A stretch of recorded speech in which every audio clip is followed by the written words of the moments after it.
Once, there was a glorious kingdom established.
Arataki numero un...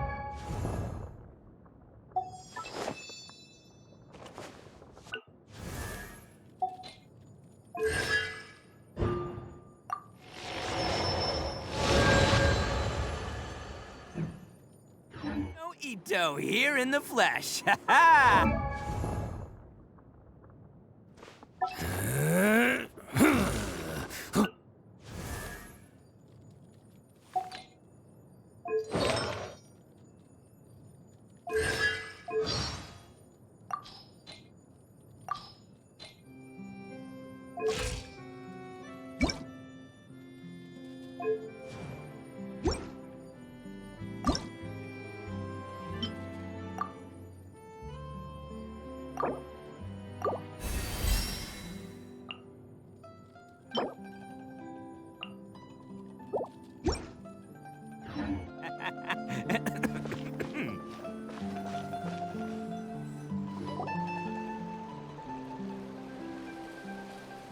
Seriously? But, Mr. Morris, I don't understand, sir. How can you only be telling me this now?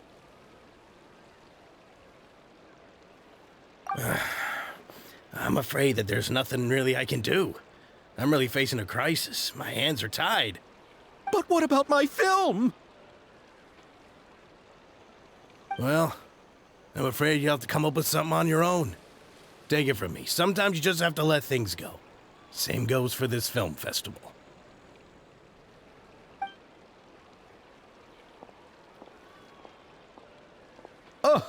Oh.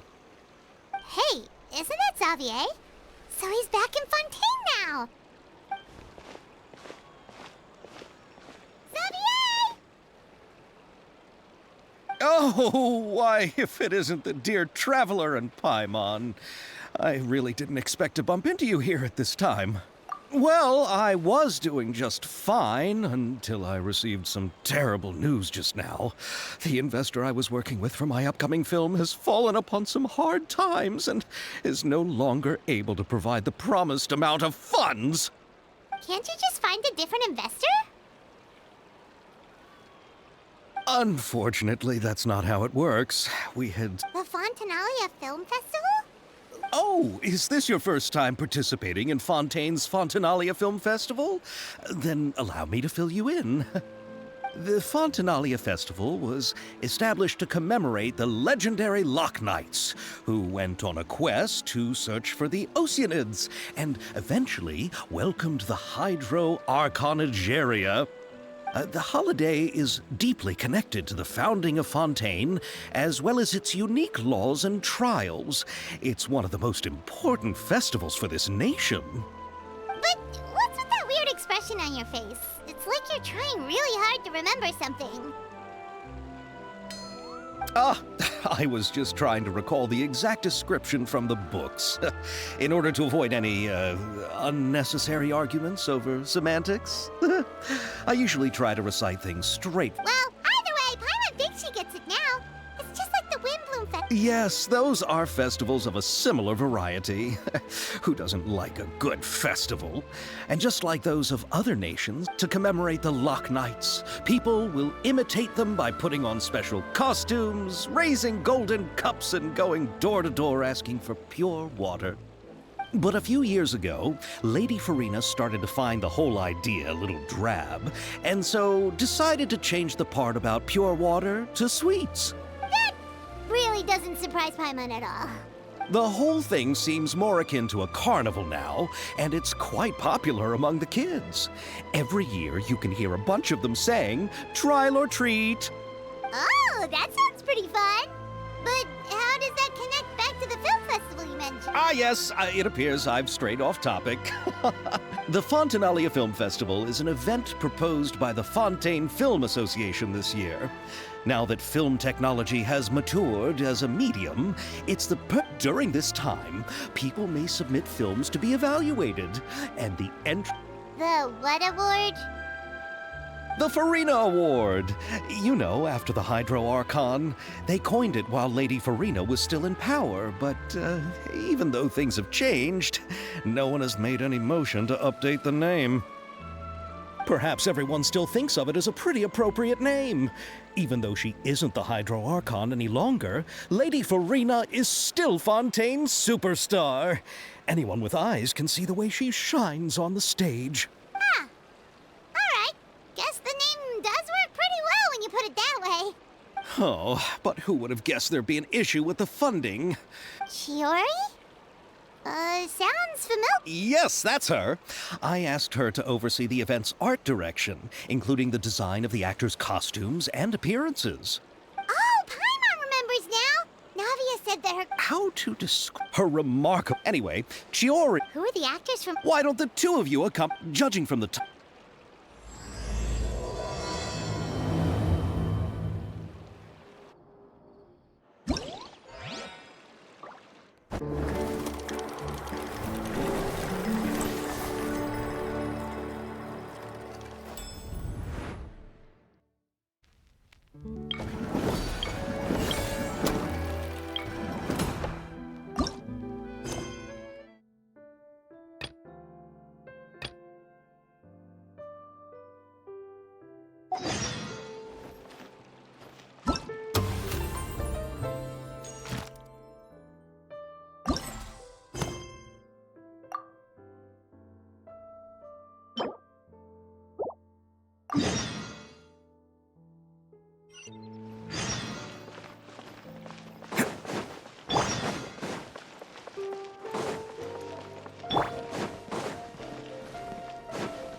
Solidify!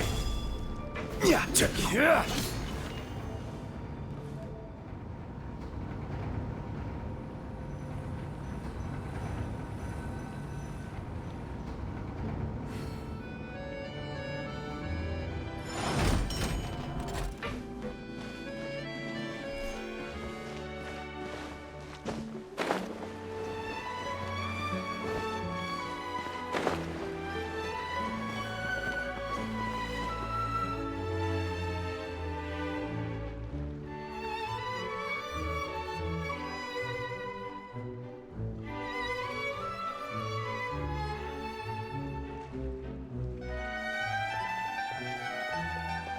Miss Chiori? Your talk with the investor sure went fast. The Aquabus hasn't even arrived yet. Oh? And who are they? Allow me to introduce you. This is the Traveler and Paimon. Pleased to meet you. Likewise! We've heard the owner of Chiori Yabu. Why, thank you. I strove to create an outfit that matched her high social station as the demoiselle. So tell me, what happened? I can tell the conversation didn't go quite as expected. Well, it's like this.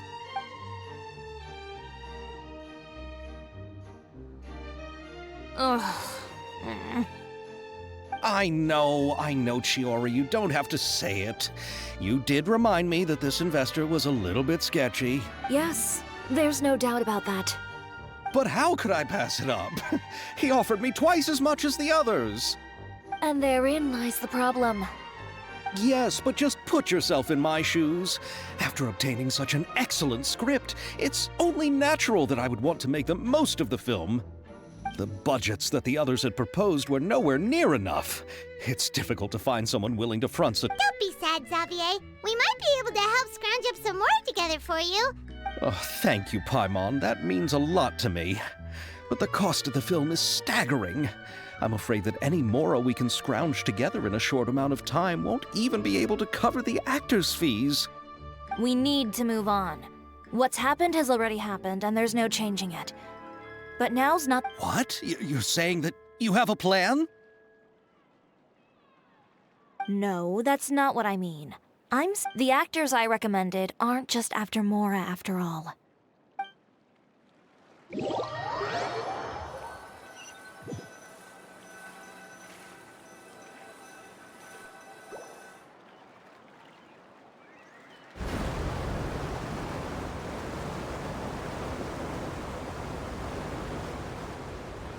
Really? Then where do you live? We Malazines live in Mercy Village. The only way to enter is from underwater. Oh, you must be pretty tired after work every day, right? I mean, you have to swim all that way just to go home. We are so thoughtful. But some Malazines choose to live in the Court of Fontaine because it's so much more convenient. This is our stop. Oh, we've arrived. But I haven't even finished chatting with Aval yet. I also enjoyed Aval's introductions to Fontaine along the way. Everything you described was so clear and detailed that we can't help but want to hear more. Thank you so much. I'm usually working here on this Aquabus, so I hope I'll have the chance to see you again. There are still many more places I'd like to introduce to you.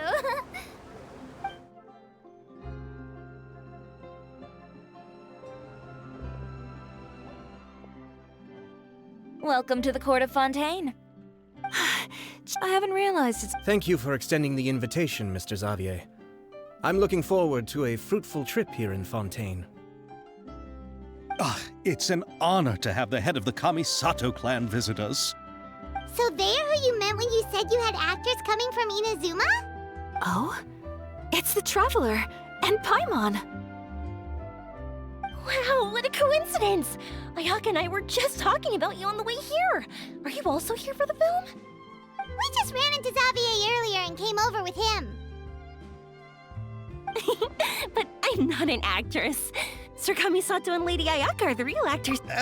About that. So I had been thinking about... Oh, so you all know each... Why don't we go... Huh? Did you reserve 2 spots? Yes, of course. Very well. Then please, cut.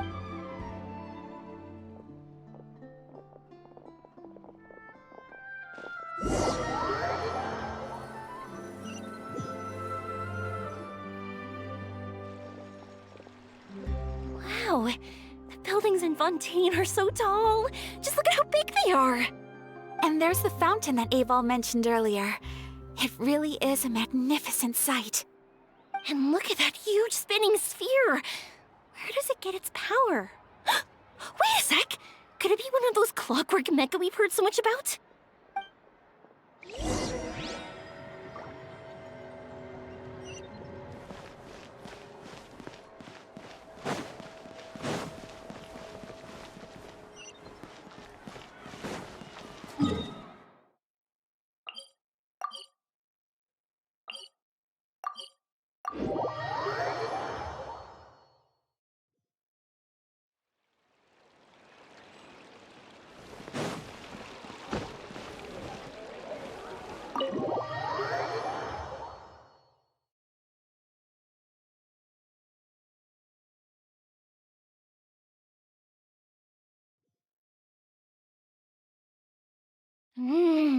So this is what food from Fontaine is like. It sure is different from what we have in Inazuma. How should I describe it? It seems like you have to go through a lot more steps to make them. And the flavor has many layers too. Yes. When I first went to Inazuma, I actually thought the food there tasted a little too bland. It took some time for me to get used to it. Let's get back to the purpose of this trip for a moment, shall we? How have preparations for the film been coming along, Mr. Xavier? Well, I've already assembled most of the film crew. A lighting specialist, a prop manager, and a costume designer. I've also bought the copyrights from the novel's author. Oh, it's called The Two Musketeers, right? I read the script. Originally, I was planning to start filming as soon as Sir Kamisato and Lady Ayaka arrived in Fontaine, but I'm afraid I've run into a bit of a problem. Oh? What is it? It has to do with the film's investor, Mr. Morris. He suddenly informed me this morning that he's encountered some financial trouble and will be unable to release to me the amount of funding agreed upon. It's said that Fontaine's legal system is well developed. If he has violated the contract, then can't you simply take him to court over the matter? Well, I'm still more concerned about filming. Even if I were to take him to court, I'm afraid it would take months before the case could even be heard. Then, is there a way we could raise funds ourselves to solve the problem? I've considered that option too, but unfortunately, it's difficult to gather such a large amount of mora on such short notice. Besides, we have to consider the film festival's submission deadline. Mr. Xavier, if Ayaka and I were willing to perform for free, would that resolve the problem you are currently facing? What? No, out of the question. To have you come all this way just to act for free? Oh, no, that won't do. There's no need to worry, Mr. Xavier. My brother and I had actually intended to work for free after receiving your invitation. Inazuma has only recently reopened its borders, and needs to strengthen its relations and cultural ties with other nations. Indeed. You could say that's the real reason why the Yashiro Commission agreed to come to Fontaine.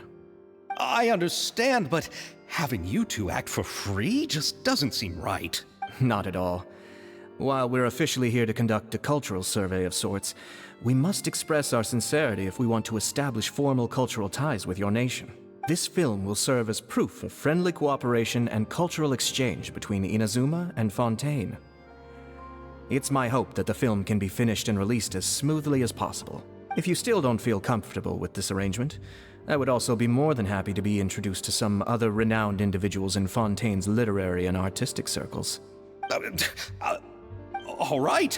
I'll do as you say. Thank you so much. I'll make sure to cobble together enough mora now, even if it means selling my house, my camera, and every single family heirloom. Come on now, no need to go that far. I'll also help you out as a brand sponsor. Me too. Even though I didn't bring much more to spend on this trip, it's still better than nothing. You are too kind, all of you. I really don't know. Ew. All right, enough about that. Now that we have Xavier's savings, my support, and 2 leads who are willing to act for free, I think we will be able to make this happen. So, instead of Mora, you'll help with filming and production. Oh, but how can we help with that? All right, pull yourself together, Xavier. Tell us if there are still any open positions left among the crew. All right. Let me think. We still need a camera operator, a clapper loader, and someone to manage logistics. I originally wanted to personally serve as director, but I've been too busy working as the producer. So the positions of director and director's assistant will also need to be filled. Paimon knows what the director and the logistics support person do, but what's a clapper load? The clapper loader is responsible for using the clapper board to record and organize the information of each shot when the camera operator begins shooting. The work requires both patience and careful attention to detail. A clapper board? Oh, you mean the thing they hold that goes clap whenever they start filming? Yes, that's right. Are you interested in that job? For sure! Paimon's always wanted to. All right, then you'll be our clapper loader. I can find someone from the store to help with logistics. What do you think, Xavier? Oh, fine by me. As for... Oh, he's great when it comes to using a camera. Paimon can't even count how many things we've taken photos. Yes, that's also... I'm sure that's due to the Traveler. What do you say, Traveler? Are you interested in the job? Thank you. It really means a lot to me. Come on, friend. Let me give you a big warm hug.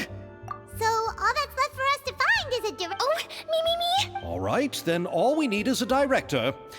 Oh, all the well-known directors in Fontaine are probably also busy working on their own films these days.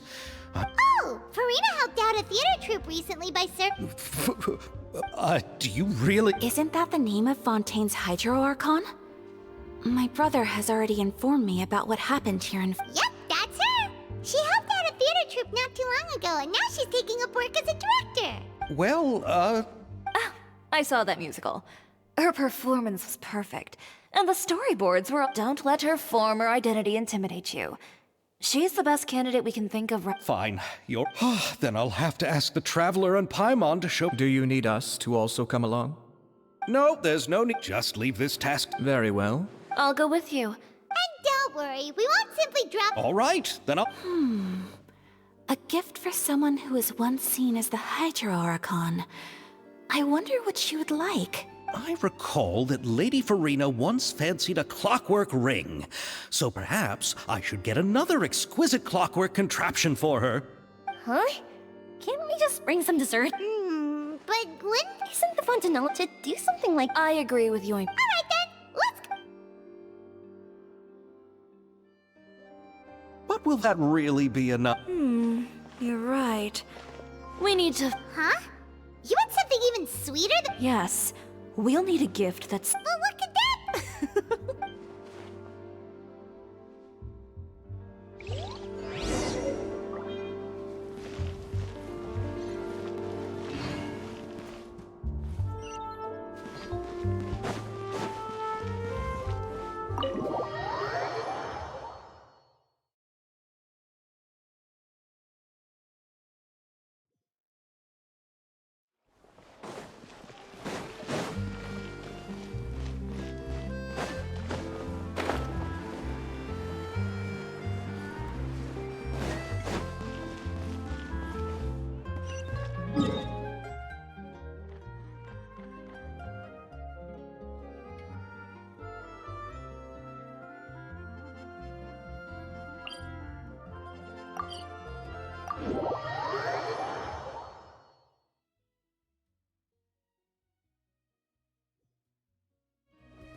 We're here! This is where... Okay, I'll go knock on the door.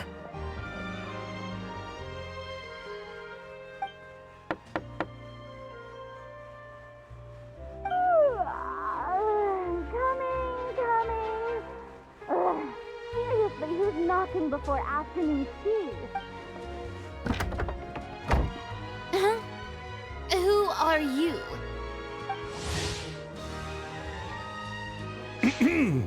Lady Farina, please allow me to introduce myself. I am Xavier, a film director. Hello. Oh, is that the traveler in Paimon I see behind you? And who's this? I'm Chiori. Ah, the one from Chioria Boutique. Hello, hello. So, what are you all doing here? Do you need something? Did you just get up, Farina? It's already past noon, you know. Huh? Paimon means the weather is so nice in the afternoon and the sun is so warm. Just like how you make us feel. Sleeping in late is a really smart idea. No. I was just up late last night reading some novels. What does sleeping in have to do with the weather? This is a small gift we've prepared for you, Lady Farina. No need to be so formal. I'm just a regular person like everyone else now. Oh, is this Fontinalia mousse? It's one of my... That's great! Given your renown... Oh, but Yes, but... are the travel Yep, we sure are. camera operator? That can be... No, I'm not... Maybe you can come up with a test. If he can satisfy you with his camera skills, then you'd have nothing. You sure? All right. How about this? Very good. It's essential for... Are you ready? I have heist. Okay. Grab the camera and I'll...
Let me be honest.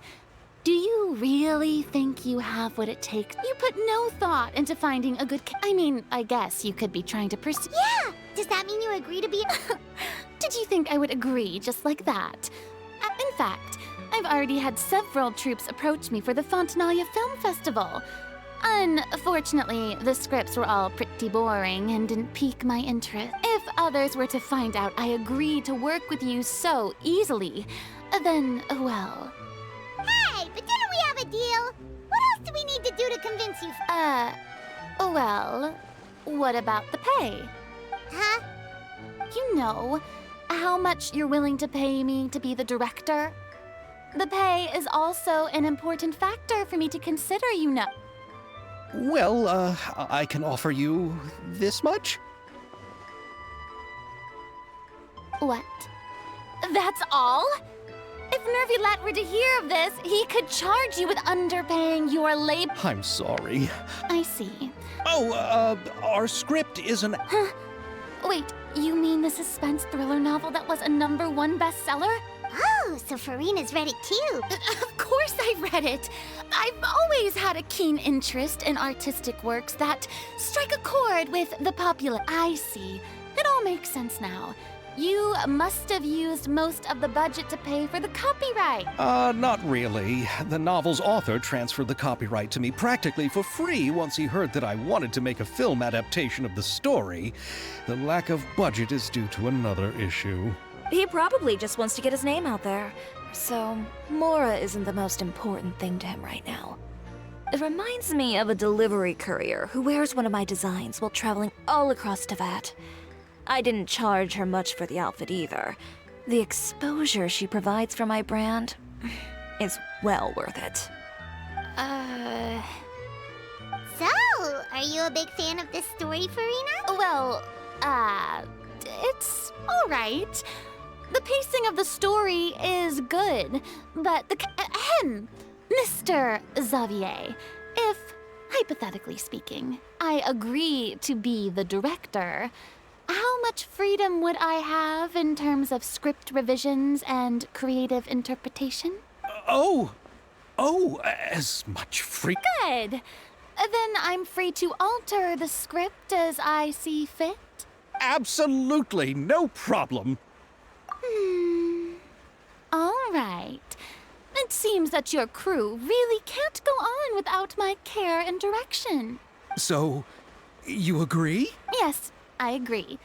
Although the pay is, well, I mustn't let a perfectly good story be ruined. Oh, There's no more Hydro Archon, you know. And it's still a little early to celebrate. There's a lot that goes into shooting. And by the way... Yes, Me? If this was before, I could have simply asked Glorand. But it's already been some time since I last talked to her. Navia can also use firearms, but unfortunately, her style is quite different from that of the characters in the story. Could we ask the Special Security and Surveillance Patrol? Oh, you mean the Special Patrol's musketeers? Yes, that's right. They work with muskets every day. I can't think of anyone more qualified than them. They would be under Nervylet's jurisdiction. Unfortunately, I, don't have any connection with them at all.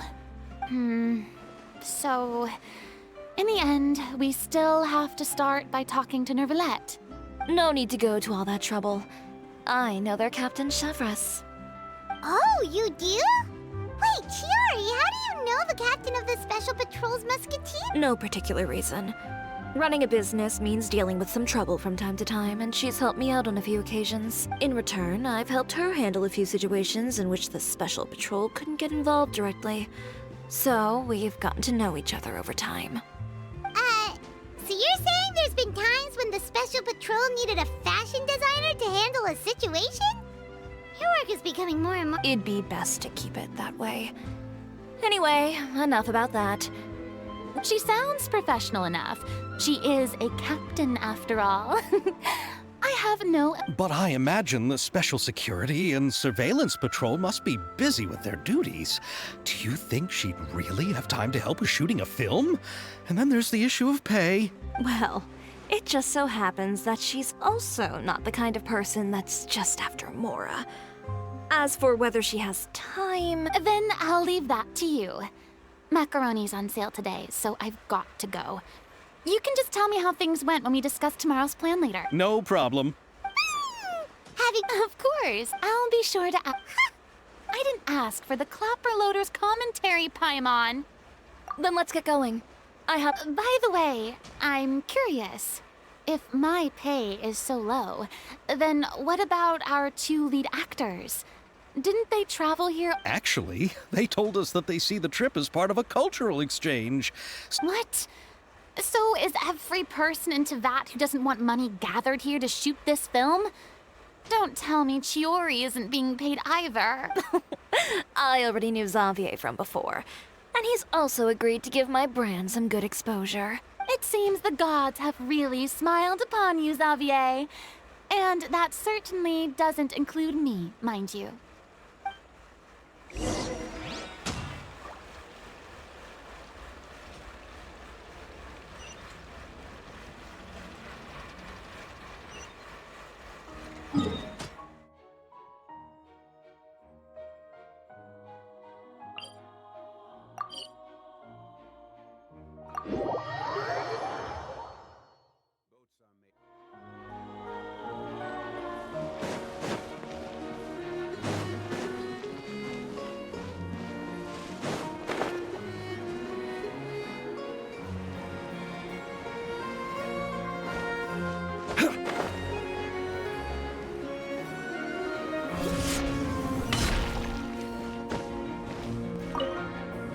Here, Yoenia. Try some conch madeleine. No, you... To be honest, Well, in that case, I guess I shouldn't refuse. This is oh, the texture is so soft. You can feel the super rich aroma of butter as soon as you take a bite. great. I'm glad you like it. I enjoyed it too. And I really like the swirly design. I've heard that it's supposed to look like a barrel conch. I've never actually seen one myself. Hey, Ayaka. All right. Great!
Yoimiya.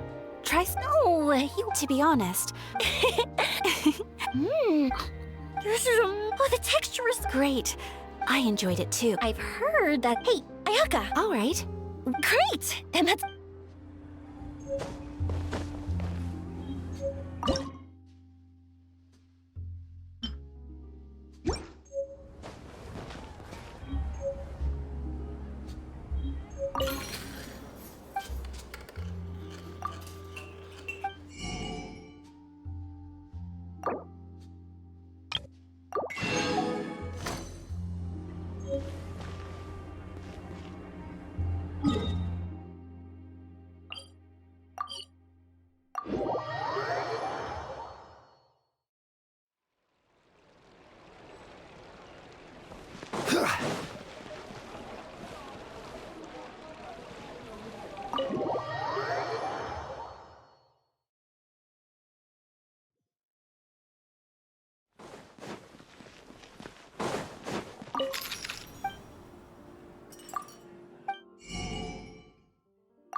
Gather!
All right.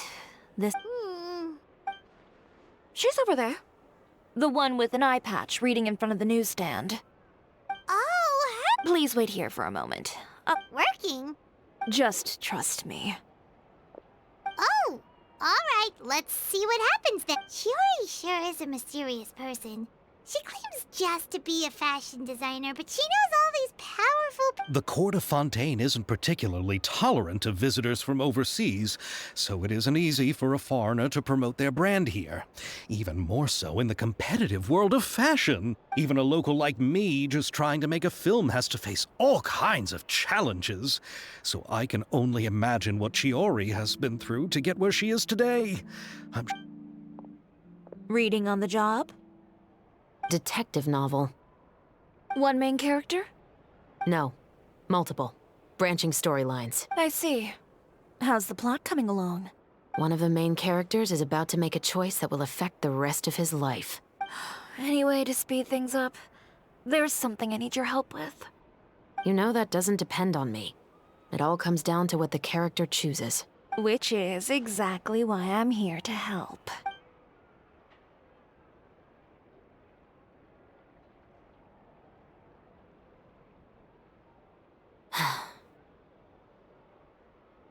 All right. It appears you... Halt! Huh? What's going on? Hand over whatever you're holding. Oh, it's just a book. Then I'm sure you wouldn't mind letting me have a look. Excuse me, officer. I don't mind you standing around here, not purchasing anything, but I'd prefer if you didn't disturb my customers. It's bad for business, you know? Don't give me that act. You won't be able to get off so easily either. I am Shavras, captain of Fontaine's Special Security and Surveillance Patrol. I will say this one last time. Hand over whatever you're holding at once. And before you do anything unwise, let me remind you that I'll have you on the ground before you can even think about making a run. All right. I'll give it to you. But please let me say something first. If there's any contraband in that book, then the shopkeeper here is the one who slipped it in. I don't have anything to do with this. Why, you trying to leave me on the hook, huh? You were the one who said you wanted it. Save it for the interrogation room. Take them away, Letelier.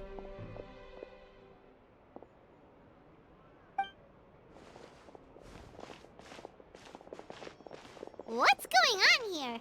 One second you're reading a book and the next you're escorting people away. And who are... Oh! Aren't you the traveler who's been all over the papers recently? Chiori, I'm assuming what you wanted to ask me about has to do with them, right? Maybe I can let you in on what's happening then. Now that Vacher has been brought to justice, no new shipments of synth will be made and distributed to sellers. The Fontaine guards have been busy collecting the remaining synths still circulating on the market. Thanks to a tip from our reliable source here, this should be the very last batch. Oh, so you were pretending to read a book in order to catch the bad guys. Oh, Paimon almost forgot to introduce ourselves. Paimon is Paimon, and this is the Traveler and Xavier. Hey, I'm Shavras. You probably already heard me introduce myself, so I won't bother repeating it. Yeah, why didn't you make a move as soon as you had the chance? Were you worried that my intel wasn't accurate? No, I wanted to see if the shopkeeper would turn himself in first. All he had to do was come up to me and say that he didn't know where the synth had come from. If he did that, then I wouldn't have had to press charges on him. He had the whole day to turn the synth over to Shavras. But instead, the moment I came up and blocked Shavras' line of sight, he took the opportunity to sell it off. Yep, He made the wrong choice, even though the right choice was right there in front of him. But you knew they wouldn't make the right choice. Yeah, I knew. I was just hoping I'd be wrong for once. Enough about that, though. What did you want to ask me about? Oh, you see, it's like this.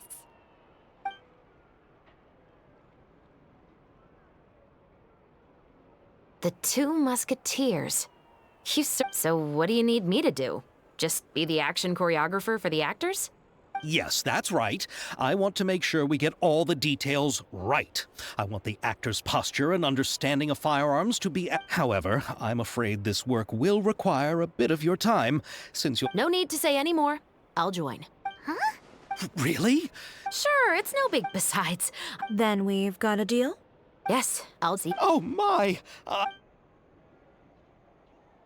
Calm down, Xavier. The film is going to take more than just a day to finish. Still, I should also head back now. And Alright, guess that's... Traveler, Paimon. then I'll take Xavier back. Poor thing. He's so excited that he can't even walk straight anymore. Yep, see you tomorrow.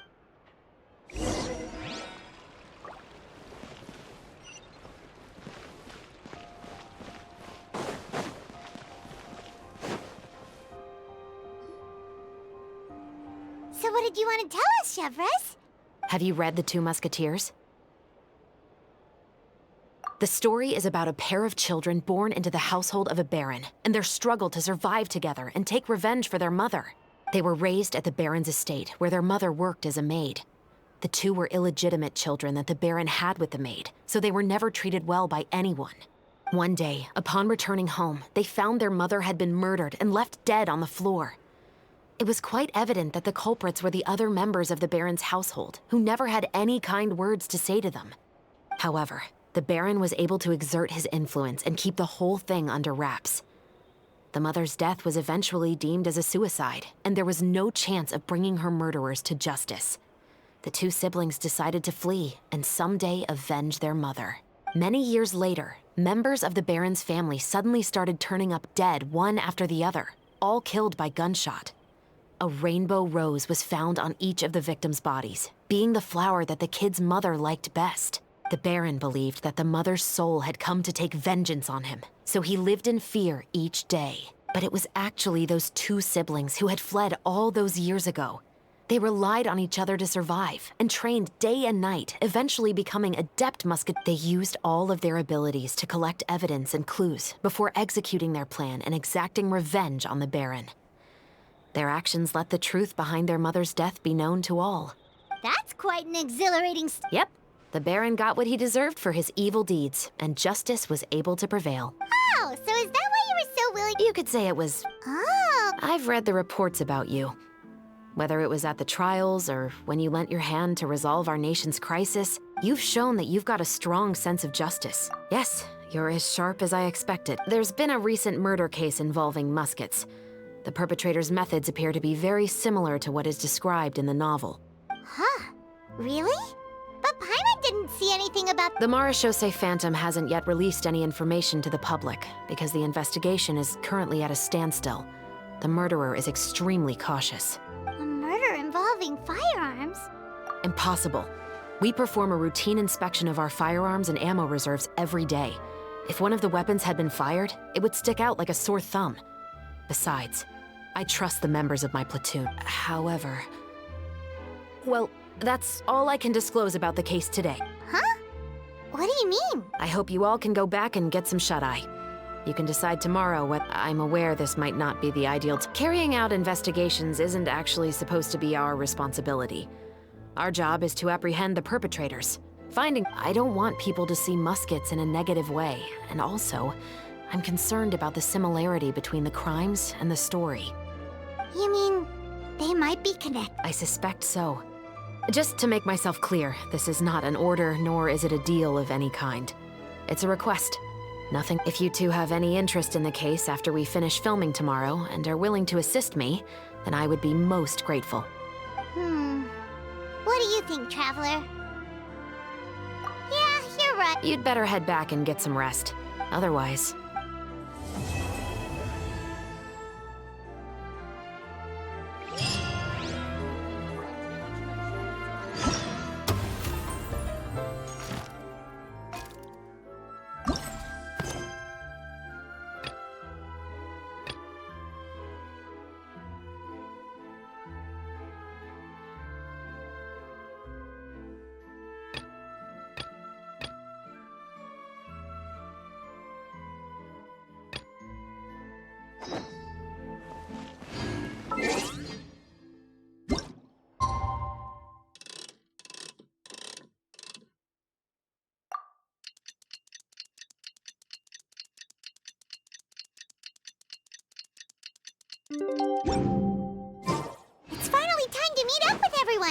Paimon even dreamt of making the film last night.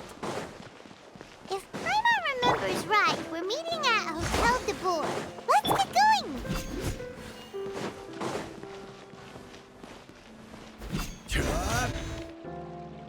Ayaka! Yoimiya! You're already here! Good morning. Xavier said yesterday afternoon went well. Yeah, and how about you, Ayaka? After we split up, I was originally thinking of going with him, so I rode the aqua. Yeah, you wouldn't believe what we saw there. Two mechanical puppets that were dancing together. Yeah, those two. Amazing, aren't they? We sat and watched for quite a while. It was mesmerizing. Like we could keep watching them. Oh, it was the same for us the first time we saw them, too! Afterwards, we went swimming. I held Ayaka's hand.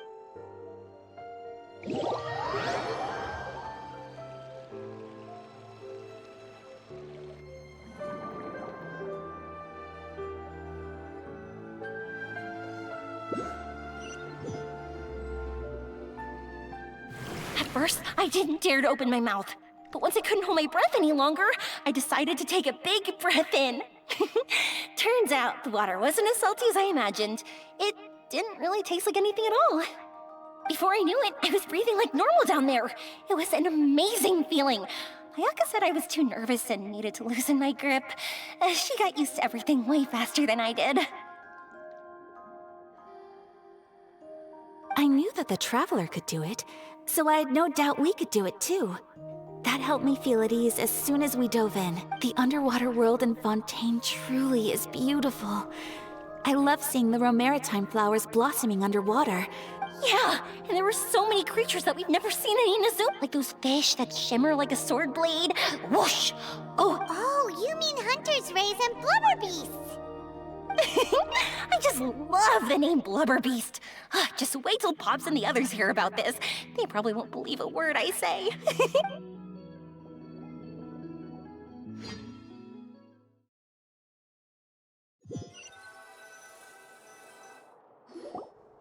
Yoimiya was down there for quite a while. It was dark before we finally rode the aquabus back to the city. I figured she'd want to sleep in today. Yeah, even I was worried that I wouldn't be able to get up. But as soon as I woke up today, I remembered that we'd all be shooting a film together. Speaking of the film, where? My brother and Xavier were speaking to the restaurant owner about using the place as a filming location. They should be here. As for the others, We're here. Please excuse my tardiness. I just finished the Special Patrol's 6-mile morning jog. Wait, 6 miles? I'm so tired. I heard you all chatting, so I decided to come down. I sure could use some of that endless energy everyone else has. Good morning, everyone. Boarding. Can someone fetch me a cup of coffee? More milk, hold the sugar. Sure. I'd be happy to do that for you. No, you can't go anywhere. Please, have a seat. I can get the coffee. It's the perfect job for an assistant.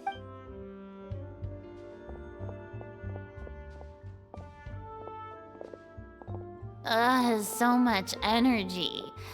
Seriously, what's her secret? Oh, Yoimiya's always like that. But you sure look exhausted, Farina. It's because you're not used to waking up so early, huh? Of course not. I've spent the whole night reading the novel from cover to cover, marking sections that either need to be omitted or adapted. Wow. Paimon didn't expect you to be so thorough. Well, I was the biggest star in all of Fontaine after all. It takes more than just a pretty face to earn a reputation like that. I know how to get serious when the situation calls for it. I went all out when I was acting as an Archon, so why wouldn't I do the same for my own life? Here's your coffee, Director Farina.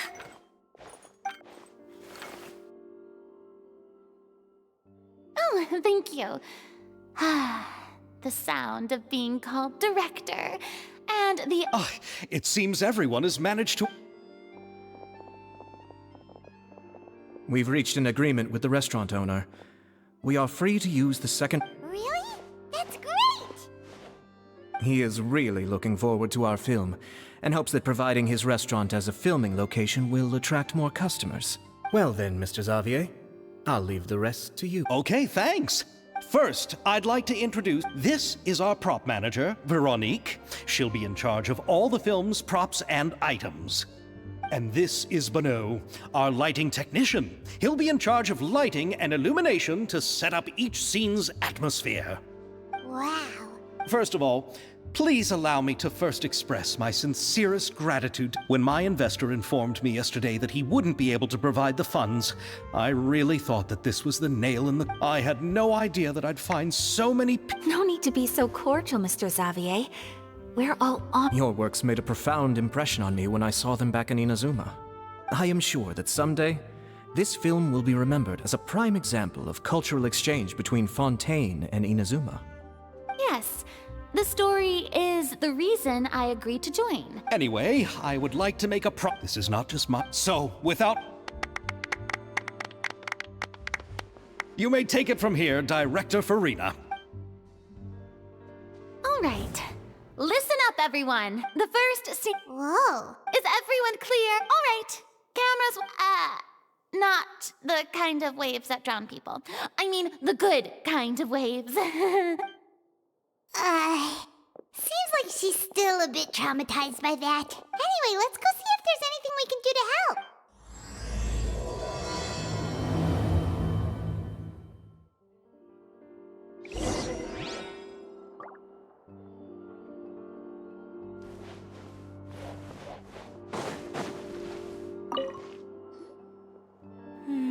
Ayaka has met... No talking. Ah, To achieve a more... are you saying the wrinkle... You just have too much of a calculating look in your eyes. You should... Quiet.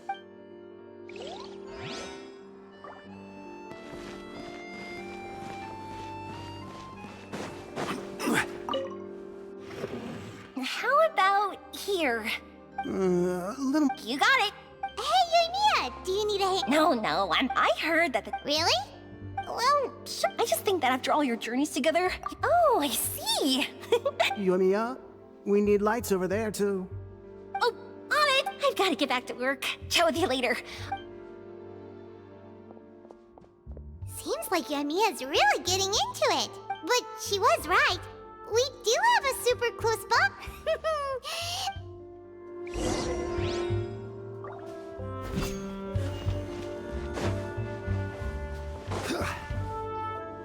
So, this is a real musket? No, it's just a prop weapon. Not bad. Have you seen a real musket before? Only in books and newspapers. I made this one based on the relative shape and proportions I saw in reference. When we're filming, some special gunpowder will be applied around the muzzle, which will help create the flash and smoke effects of a real gun being fired. Which means it'll be up to the actors to portray the recoil. That's right. The sound effects for gunshots will also be added in post. Thank you, Veronique. I think, however, the musket's gears and firing pin could still use some work. Adding some wear on the metallic components will make them appear more realistic. Also, be sure to rub the muskets with some oil each time before we start shooting. That'll give the impression that the firearms have been well maintained. Good point. You seem to know a lot, Miss Chevres. I assume you use these types of firearms on a regular basis? Yes, I perform routine maintenance on my weapons every day. Just like we as people need to eat and sleep, muskets... I also perform similar care for my sword every day, and familiarize myself with its shape and weight. Yes. This way, our weapons will never betray us in the heat of battle. Yes, well said. Oh, sounds like they found a Though these props differ from the musket... Good. I look forward to your... First and foremost, never point the weapon at anyone, regardless of whether it's a real or prop weapon, or whether you're holding it or it's on the table. This holds for any time when you're not actively engaging an enemy. Okay, understood. When aiming the musket, extend your arm so that it's level with your shoulder, and use your eye to look down the weapon's sights. Like this? Not bad. Now, try saying your lines. This is the end of the road for you. Good. Now turn your body a little. That way, you'll give your enemy less of a target to work with. And relax your shoulders. Here, allow me to demonstrate. This is the end of the road for you. Huh. Excuse me, Miss Chiori. Director Farina, there's something I wish to discuss with you. Oh? What is it? Like this? Yes, much better. What do you think? I do see your point. But are you sure you wish to do this? I believe it would be most fitting. Well, if you insist. Miss Ayaka, Miss Chevris. Huh? What's going on? Are we gonna... Let's go see. What is it? I have a question for you, Miss Chevris. Would you be willing to play the role of a musketeer? What?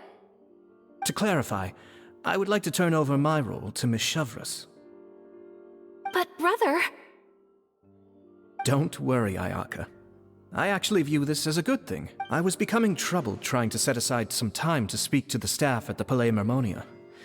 I would like to have some conversations about the cultural exchange between our two countries, and I've heard that the bureaucratic process here can get...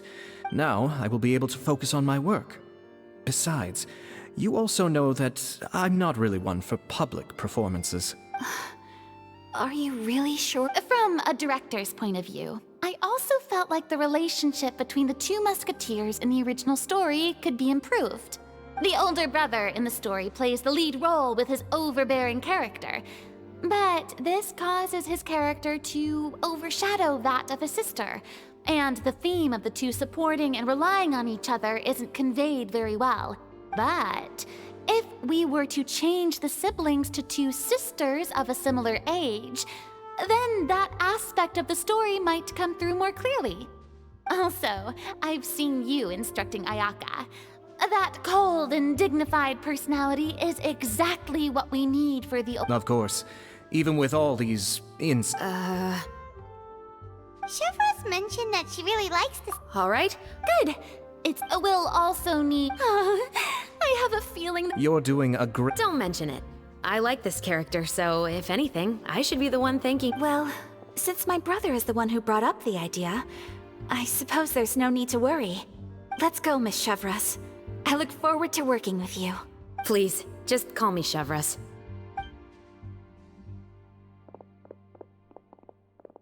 Seems like you're really going out of your way to solve the problem I was having with your makeup. Surely you jest, Chiori. I assure you that I was mostly motivated by a desire to spend more time on formal business. Oh, come on. You really think I'd buy that? According to what I've heard from Ayaka, her brother is someone who can juggle 10 different matters at the same time. I'm sure you have other reasons for backing out. Perhaps. Ayaka always said she wanted to go out and see more of the world, just like the Traveler. But I feel that she needs not only to see other nations, but also to make some different kinds of friends. I think it would be harder for her to make new connections with me constantly by her side. I would like to give her some space. Alright, go on. Ayato! It's too bad you're stepping down from the role. Paimon really wanted to see you act. No? It's a little hard for Paimon to... Yes. Traveler, get the camera ready. Go on. Yep, don't worry. Thank you. I look forward to seeing the film when it's finished. All right. Now that we're all... The first scene, Chevris will be playing the role. Silence on the set! Lights! Camera! Action! Let's go! Tulip, Mother's been out for quite a while now. Perhaps she went to pick some flowers on the way home. You know how she loves flowers. Iris, Tulip! I'm home! Mother! You were out for so long, we were beginning to worry about you. I'm sorry, but I'm back now, safe and sound. Here, I brought your favorite treat, apple turnovers. Mother, what are those bruises on your hand? Huh? What bruises? Oh, I must have bumped into something while I was working yesterday. But I didn't notice them this morning. Then perhaps they're from when I accidentally tripped when I was out just now. By the way, did you have fun playing at home? What's the matter, Iris? Well, we've realized that no one really wants to play with us. They even took Iris's doll and spat at us. And they even called us names. He said we were... Shh. It's all right. Don't worry. Girls, listen. It doesn't matter what anyone says. Don't listen to them. No one can define you with such words. You both have wonderful lives ahead of you. Just like your names. You will both blossom like beautiful flowers. Maybe your time to blossom hasn't quite come yet. But one day, you two will bloom more beautifully than anything else. Don't let the soil you're in now ruin your future beauty. Understand? My dear daughters. And cut! Not bad. The actor's emotions were all on point. Let's keep that take. Also, if our clapper loader could avoid shouting at the start of the scene next time. Oh, got it. Great. I was a little worried that my nerves would get the better of me. What about you, Chevras? I felt fine. The lines weren't too difficult at all. Seems like Farina must have adapted the role nicely. You two were great. I couldn't tell it was your first time acting in a film. You should have more confidence. Thank you for your encouragement. Positions, everyone! We'll move on to the next scene after we try a few more camera angles.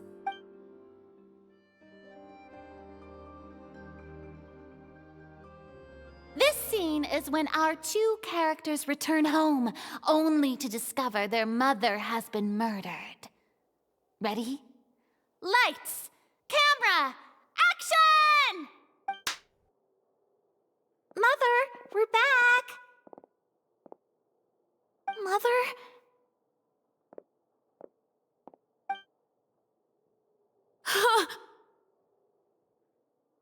What's wrong, Tulip? Iris, stay away! Huh?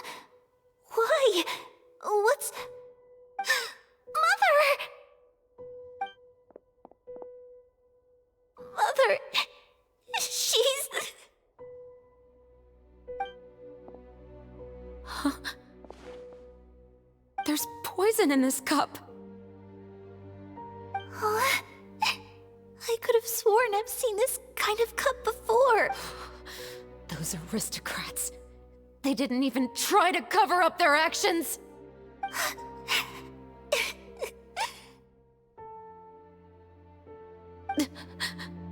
Iris, we need to leave this place. Leave? But now that Mother is gone, where can we even go? Anywhere. All I know is that we can't stay in this house. But are we just going to let them get away with this? We'll have our revenge, I promise you. Just not right now.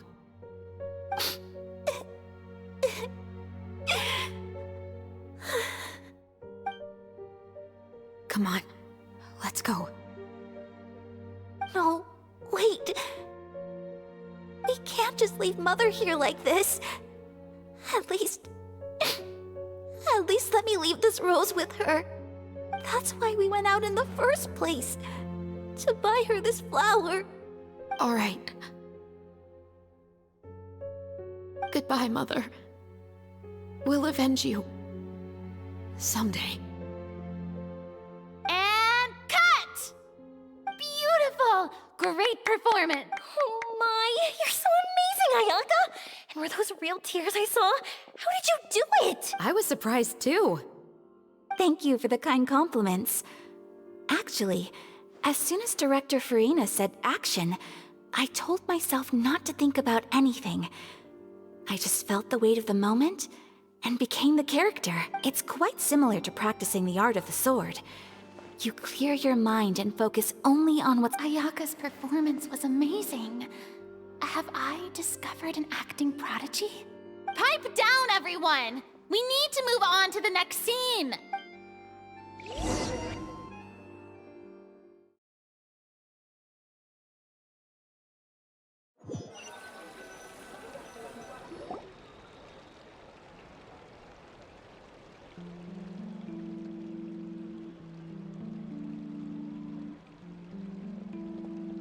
Huh? Are we done already? But you feel, Traveler? Is your arm sore from holding the camera all day? Good work, you two. You too, Chevres. You were quite the actress. I've read this novel many times before. I have a... Anyway, do you remember my request from yesterday? Oh, right! We were having so much fun that you have a case where the murders seem really similar to the case... In the story, the main characters grow up to become two musketeers, always using their guns to carry out their revenge. And on each of the victims, they place a rainbow rose as a signal that they've returned. Yes, that's correct. We found rainbow roses just like in the novel. Seems like you're connecting the dots now. Oh, that does... Especially after... what do you think, Traveler? Good. There's no time to... Huh? The most valuable intel always comes after nightfall.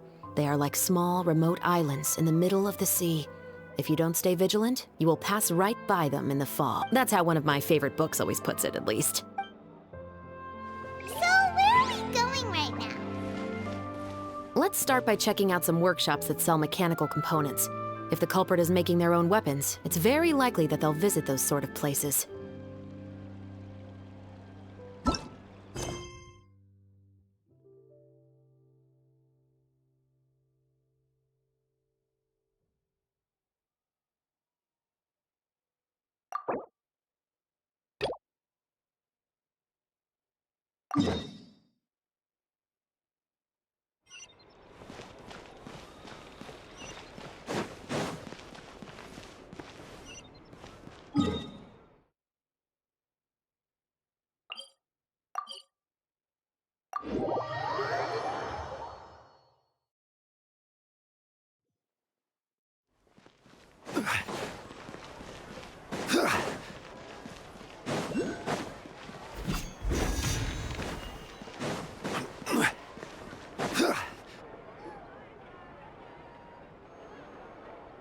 Huh?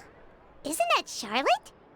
Who's her friend, and what are... Please, with it, I read that a gang of criminals tricked the Gardamex by disguising themselves as... I've invested all my savings into graph advertising. I'm begging you like the beggiest.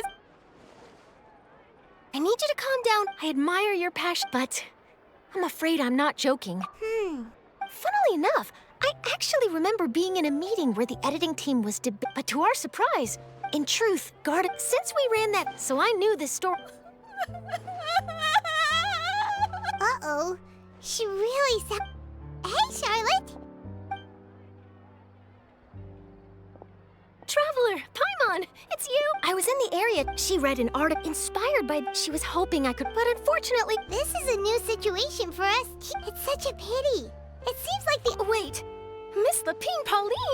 I'm gonna pick a fight with a Gardamek, head to the opera at Biclez, and get a one with that way. I won't have to repay my debts. Whoa, there's no need to go that... Actually, instead of going... Okay. Not anymore. It's not just my savings that are gone. It's my life. Don't despair. This prototype you've given me, the camera, the rapid focal length adjustment is a very useful... So your reason... Absolutely. So keep calm. If this is true... Oh, maybe I should consider... Come on! Stop daydreaming! And I can probably speak to some... There's no time to lose! I need to get to work. Early bird gets the worm. Can you believe Paimon's pretty sure our advice... It's understandable. But don't you worry. Her research... It's reassuring to know that you'll be looking out... Actually, it takes the... Thanks a lot! What a nice... You're welcome. The boundaries... Yes, that's...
Welcome to LeChaux's Clockwork Workshop. Hello.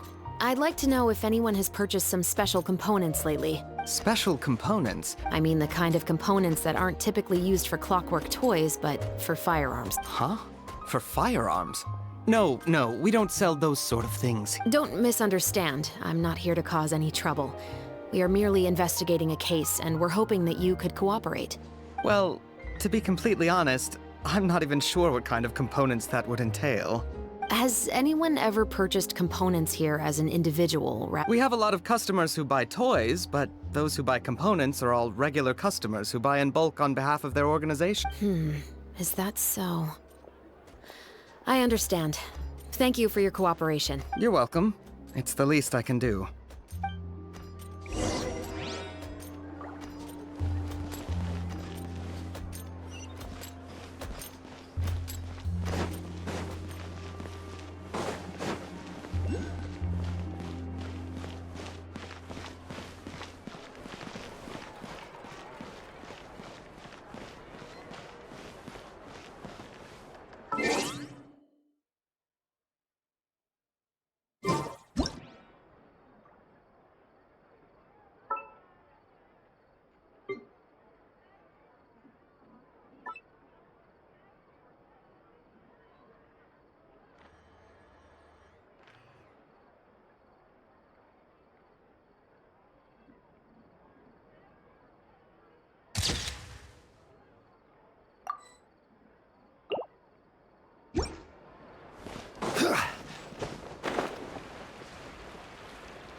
Oh, hey, Chevres.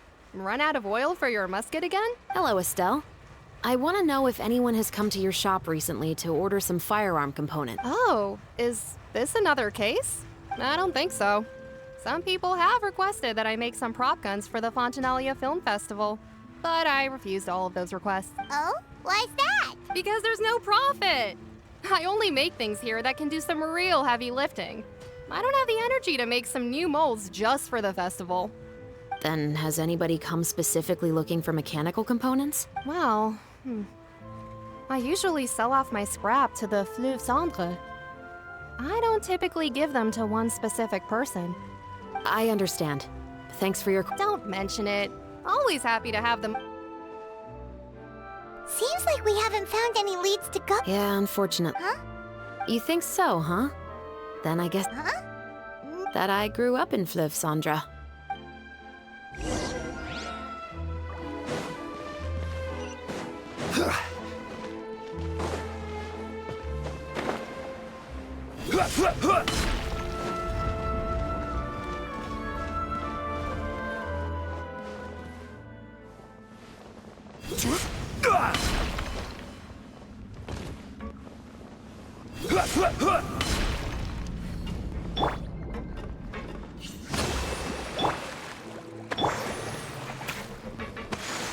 Stabilize!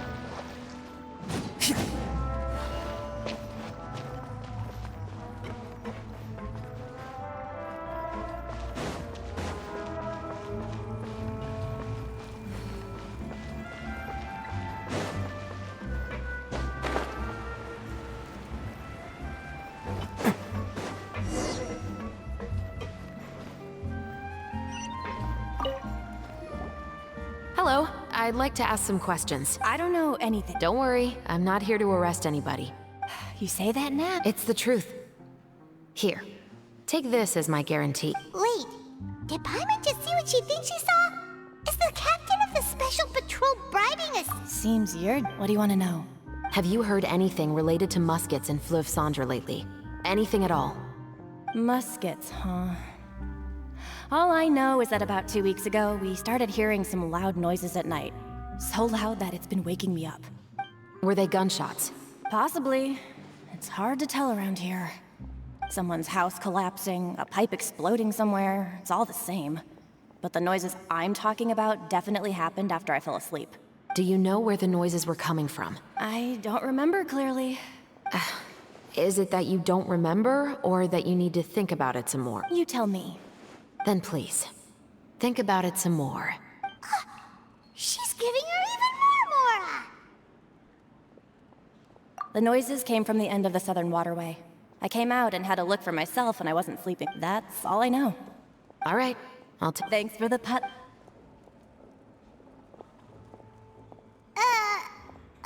No need to be surprised. I grew up here, remember? I know. My apologies, I'm all out of sweets. Though I do have some other tempting snacks in my custody. Fries, fried chicken, and even onion rings. But taking care of junk food is my responsibility. You're better off sticking to your normal, nutritious diet. Now then, let's keep going.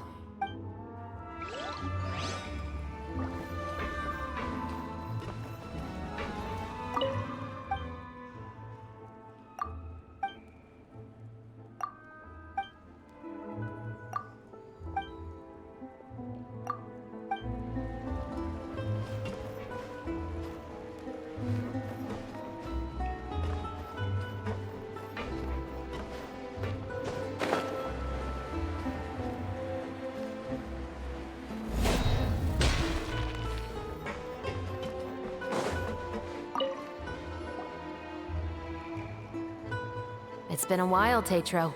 Please, just get on with your request. I want to know if you've heard anybody talking about muskets lately. Information isn't free, you know. I've heard that bandits have been extremely active in the countryside recently, and they've been affecting the delivery of goods to Poisson.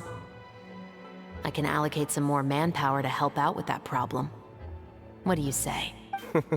You're still as helpful as ever. One of our men got drunk at dinner about a month ago and lost his gun. 3 days later, it turned up in the corner here.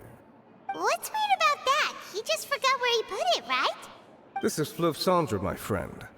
Anything of value left in the tavern won't ever make it to the next day. But that gun turned out to be an exception. It didn't get any new wear and tear on it, and didn't even appear to have been fired. We were quite mystified as to what could have happened. I suspect it came back because the weapon was already known to the guards. You mean, a criminal was afraid the Marechaussee Phantom would use the shot marks to track them down? Maybe. But if that's the case, the culprit really took great care to avoid getting caught. I didn't say anything about a criminal. In Fleuve Cendre, knowing who was killed is as easy as knowing what clothes you're wearing today. It's the guy living in the east side, isn't it? I've never liked him. Every time he's here, he just orders a drink and sits there with a nasty look in his eyes. So, who was the one who lost the gun in the first place? Don't bother. Even if you ask, he wouldn't admit to owning a gun to some strangers. Not to mention the captain of the Special Security and Surveillance Patrol. He's right. I know you grew up here, Chevres. Even though you're on good terms with the Spina, you've still been gone too long. Not many people know you here now, and a lot of people don't like the Special Patrol. I know. So take my advice and don't show your face too much around here. It's for your own safety. I'll come and go as I please. And I'm afraid I'll be appearing more often due to my work. All right. Don't say I didn't warn you.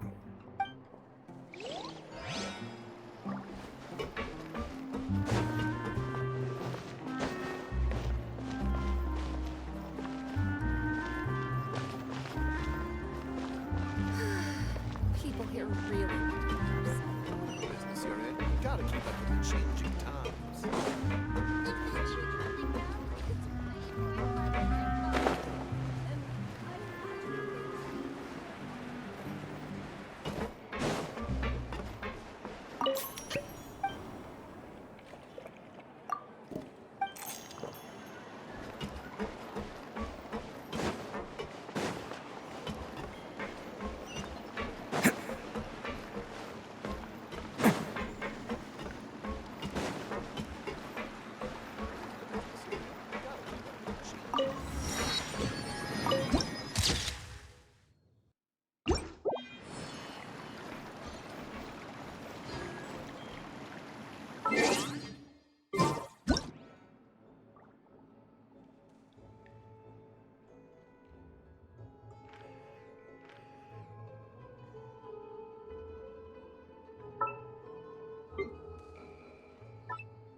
Yes, but how? Even though somebody has purposefully tried to clean them up. These are obviously marks from musket. In other words, someone was here trying to improve their shot. They were using the barrels and bottles for target practice. Could it have been the killer? Your guess is as good as mine. Although many people at Fleuve Cendres own guns, few hide the fact from others. And even fewer would go to such lengths to hide markings from... Anyway, let's go. There might...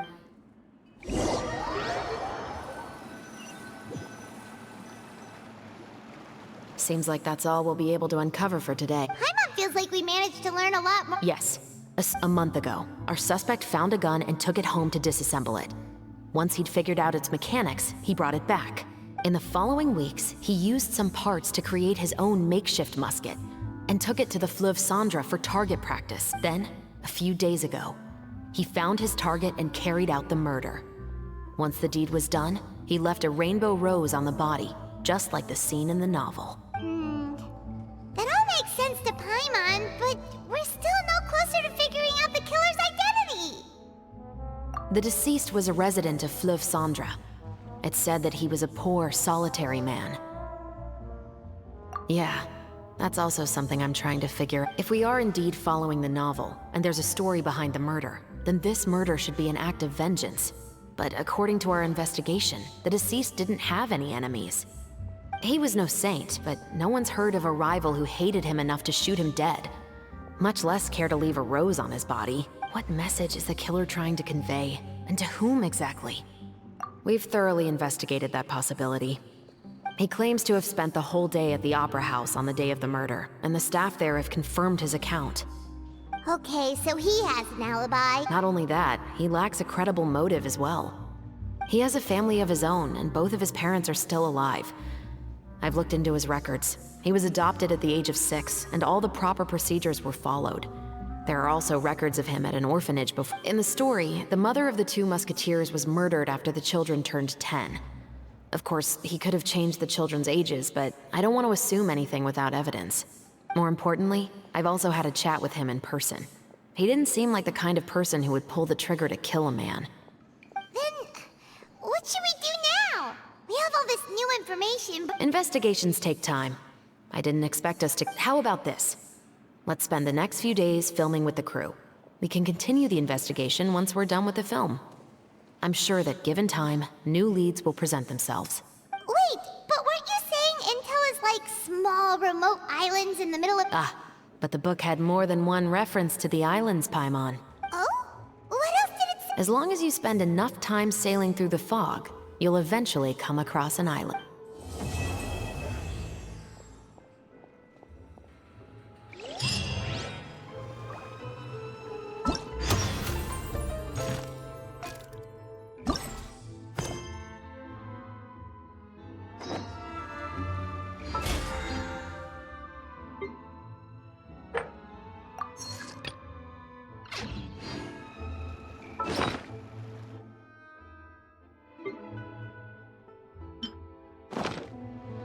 Arataki.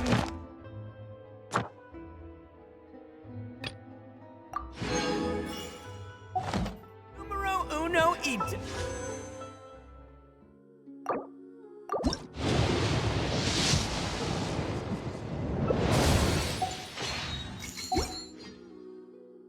Here in the flesh. What? Never thought that the captain of the security and... You mean rising through the... But... As long... If you look at it enough... Skills like... How... Of course...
schedule is jip.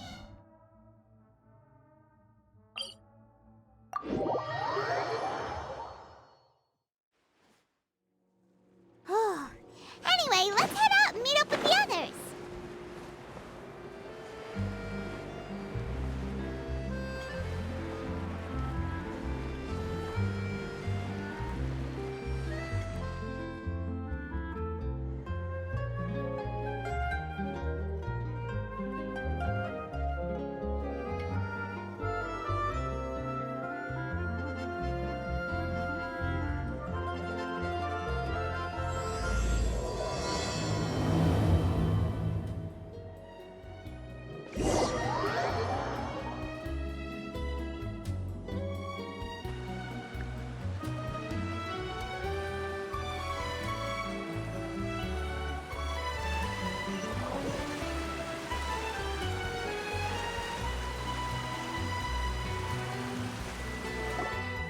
Good work, everyone.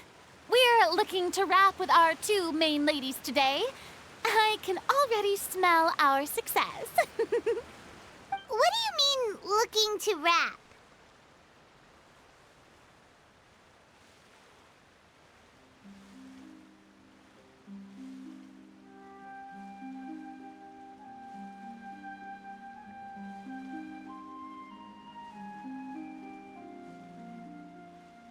Oh, aren't you the expert? This upcoming scene is the two musketeers' final confrontation with the Baron. Anyway, get ready. Lights, camera, action!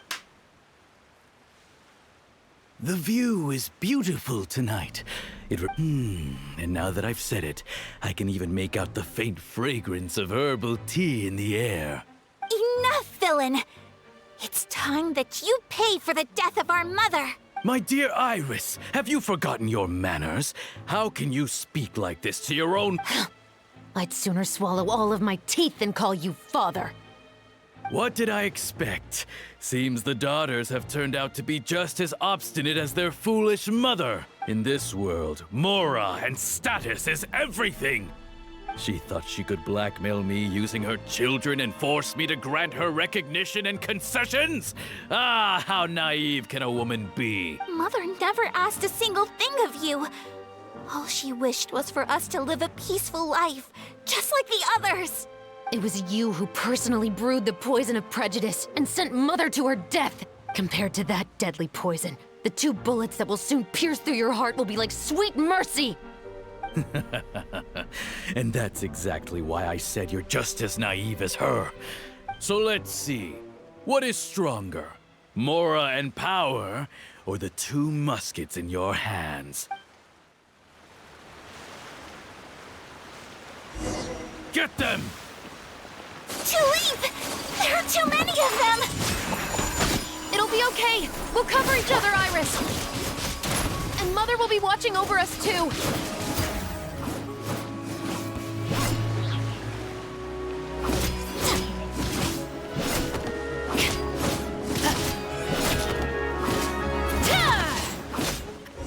Can't catch me. You've lost. To think I'd lose to my own We are no children of yours, and we'll never call that place our home. Then tell me, what did you do all this for? You lost your mother, and will soon kill your father as well. What will you gain in the end, other than sentences for your crimes? We will gain our long-awaited justice.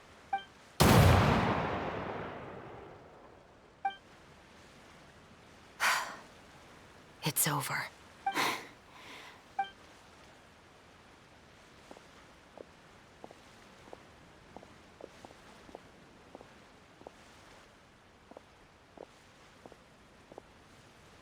So, where will you go now, Tulip? I'm not too sure, Iris. Maybe somewhere with lots of flowers? After all, Mother always did love going where the blossoms were. What about you? I want to go visit Mother's grave. Yeah, that's not a bad idea. Huh? Tulip, look! What is it? It's Mother's favorite. The rainbow rose. Look, it's blooming again. Excellent! That was beyond mesmerizing. Even I didn't expect the scene to go so well. And we got it in a single take. All right, everyone. We've got... Congratulations, Ayaka and Chevra! Thank you. Paimon totally understands. Paimon's not ready to say goodbye to the clapperboard either. Filming has really been a lot of fun. You were great too, Chevras. The way you said... That is indeed my... Whoa! Who doesn't like stories where the guilty... Captain, I have something urgent to report. Please excuse me, everyone. I'll be back in just a moment. It's okay, don't worry about us.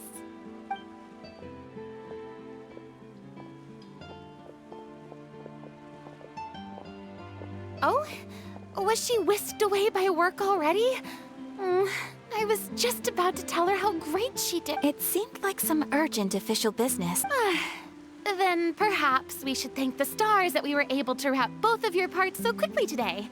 Switching around the filming schedule would have been a real pain. Anyway, I actually came over to let everyone know that we're all done for today. You can go home and get some rest. And one last thing, Miss Ayaka. Your acting skills today were immaculate as always. Are you sure you won't consider taking up full-time acting? See, I just happen to know this great troupe that's still looking for a lead actress.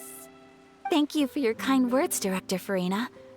Unfortunately, there are still many matters that I have to take care of back home at the Yashiro Commission.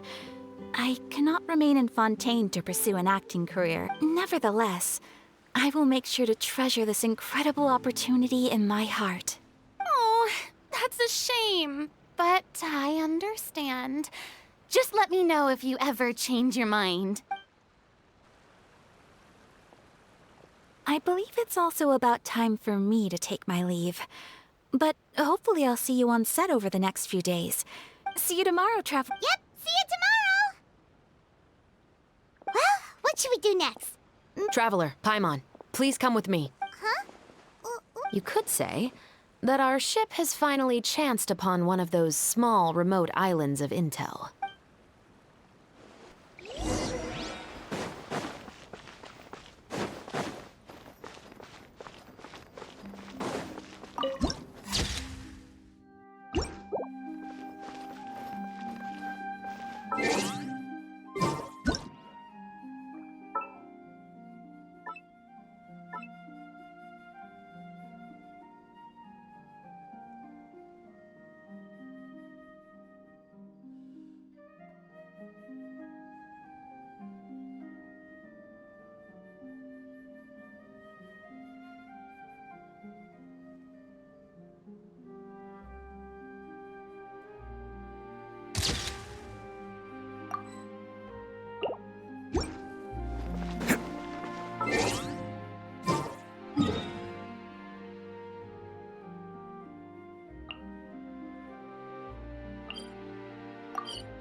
Paimon's exhausted. Paimon definitely didn't expect having to float this far after a full day of filming. So, Chevras, why did you take us here?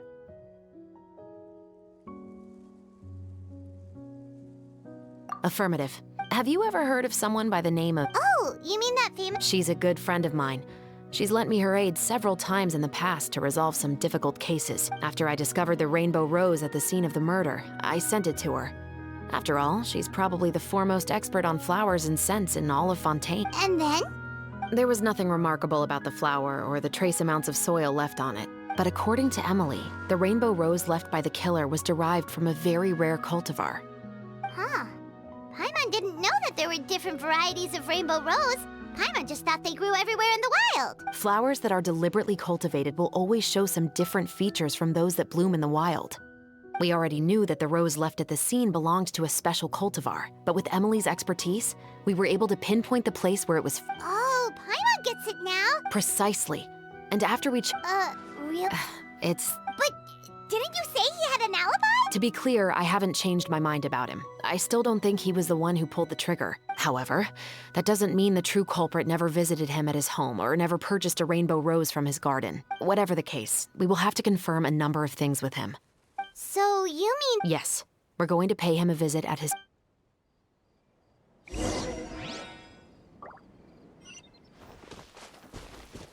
Can't catch me! Can't catch me!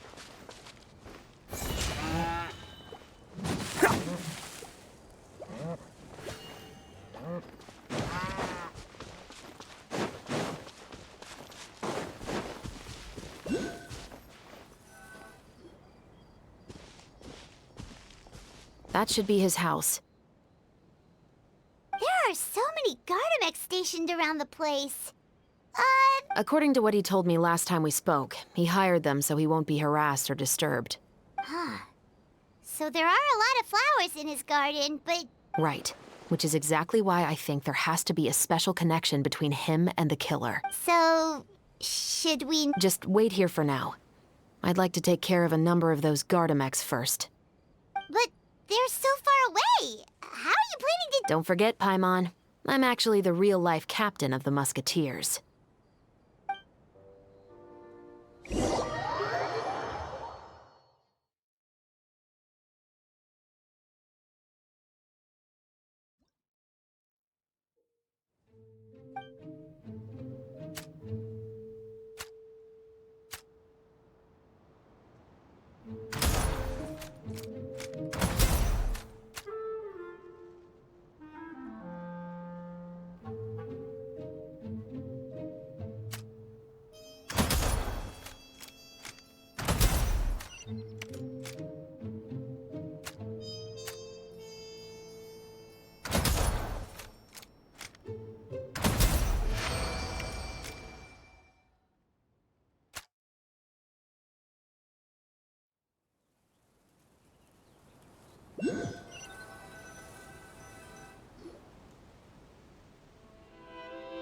All clear. Let's go. Wait! Paimon's a little nervous now that we know he could be the killer. Can we? I'll go knock on the door and make sure it's safe inside. Once we're sure that we're in the clear, I'll ask him to come with us for a quick round of questioning at the guard's headquarters. But can't we just arrest him? We still have no evidence that he's the killer, or that he lent the killer any direct aid. Still, it would be appreciated if you could pick a rainbow rose from his garden for me while I'm talking to him. It'll help the Marechaussee Phantom confirm Emily's... Sure, no problem.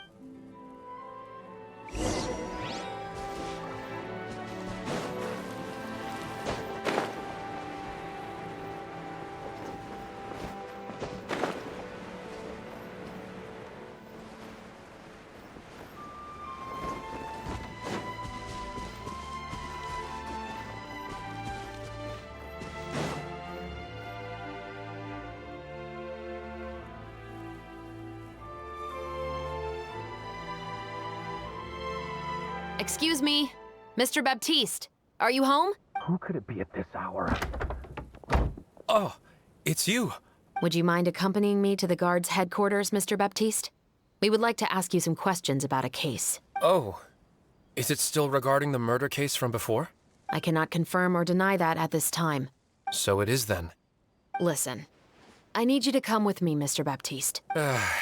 Miss Chavras, I'll save you the trouble. Oh, and you two over there? There's no need for you to pick my flowers either. It's not time for them to bloom yet. Oh! Okay.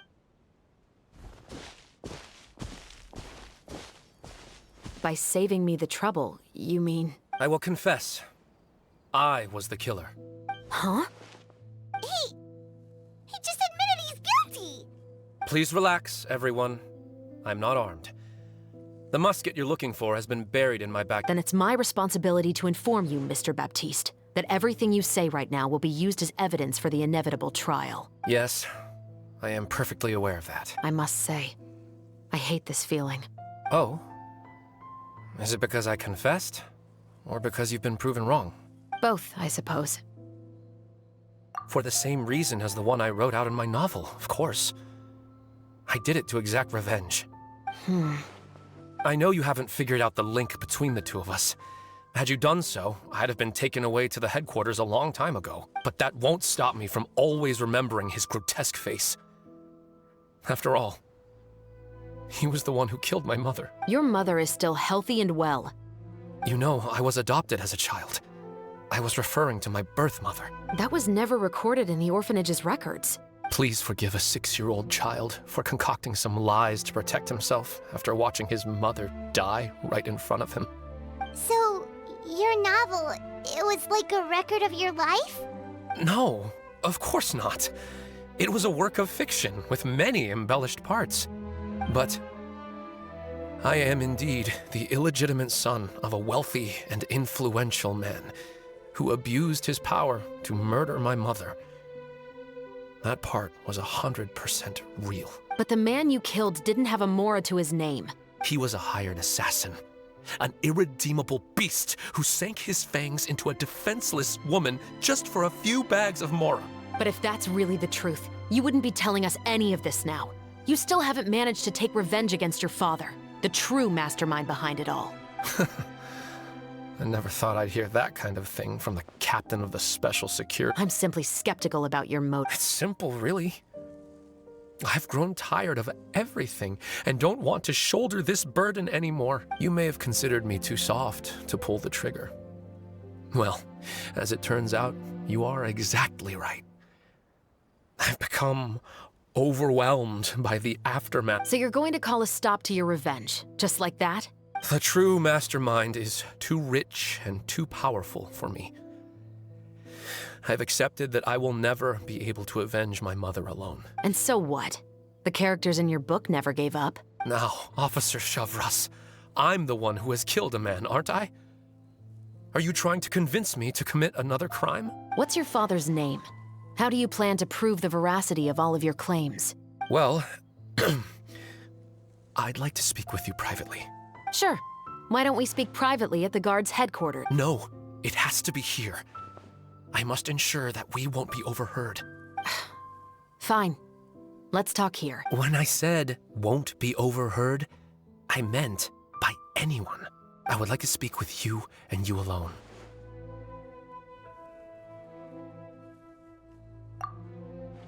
Thanks. Please stay safe, Shavras. All right. Let's hear it. Will you really believe what I'm about to say? Well, that depends on what you're going to tell me. Fair enough.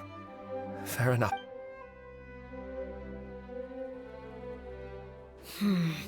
So that's how it's all connected. So, it seems you believe me after all. Do you want me to go public with this? No, of course not. At least, not right now.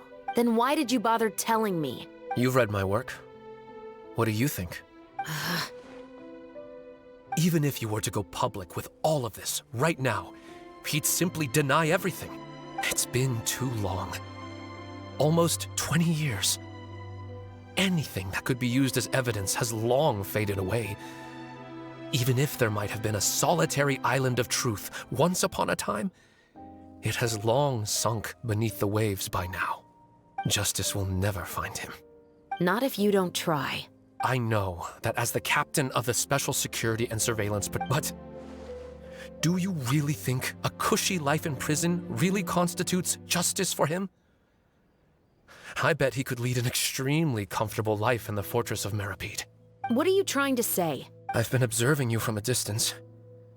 Your portrayal of the musketeer was exquisite. Pull the trigger of justice against him. Let the villain get what he deserves. You want me to let you go so you may complete your revenge? No, Officer Shavras. I know that would be impossible. No.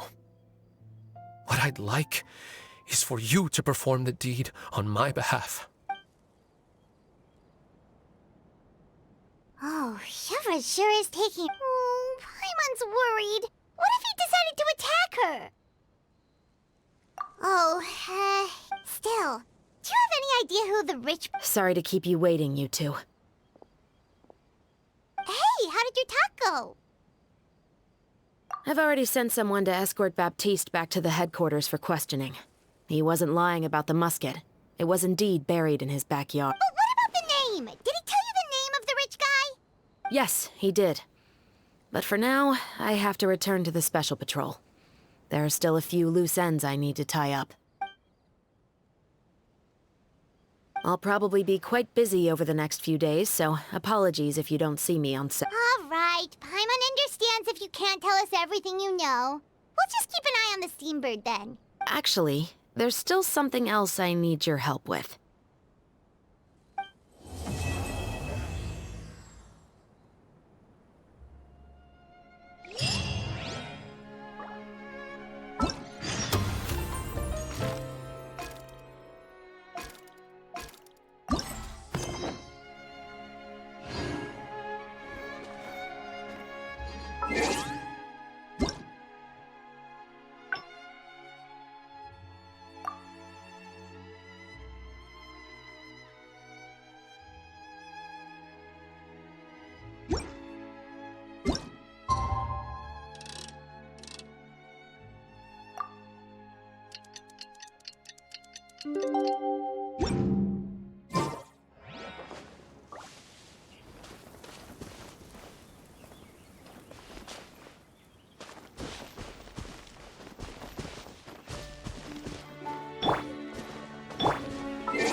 The wind rises.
Crumble!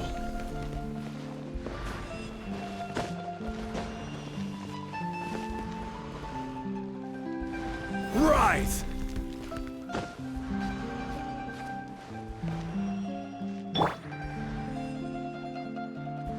Squall and Fury.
We haven't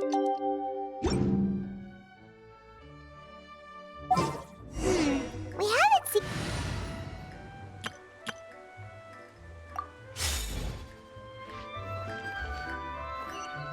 Well, guess there's no point in worrying about it now. Let's go join up with the others.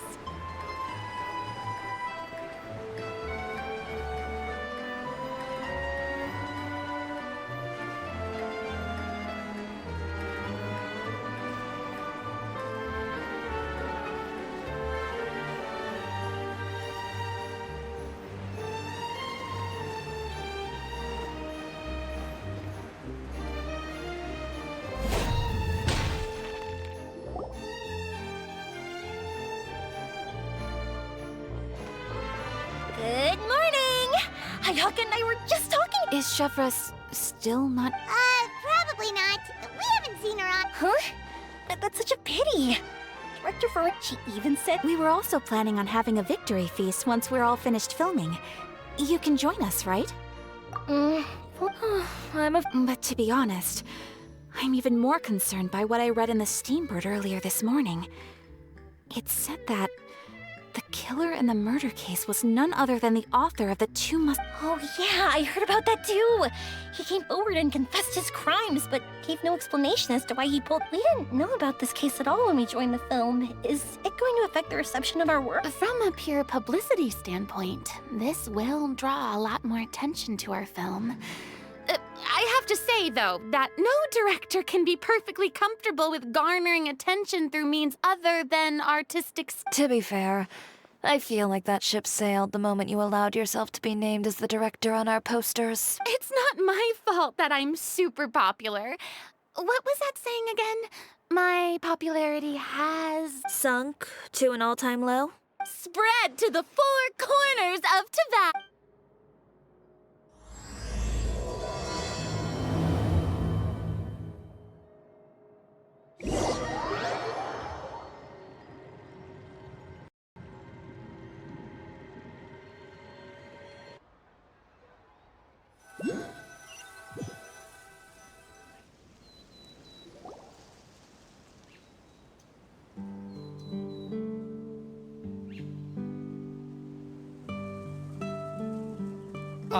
Excuse me, everyone.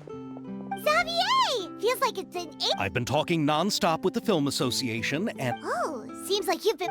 Yes, that... Oh, and before we begin the final round of filming, please, the original investor of our film, Mr. Morris. A pleasure to meet you all. Yes. Glad to make your acquaintance, Mr. Morris. Oh, well... Don't worry, Mr. Moore. The good news... Is that so? All right, now that we've gotten all the we'll mostly be filmed. Oh, and there'll be a cameo for Mr. Kamisato and Miss Yoimiya as well. They'll be used to show outsider perspectives on the fates of the two That's right. Excellent! Yep, we'll be ready. Remember, all we need are some wide zoom shots of the streets. Ready? Lights! Camera! Action! Okay, now move the camera slowly. Try to focus on that. What's wrong?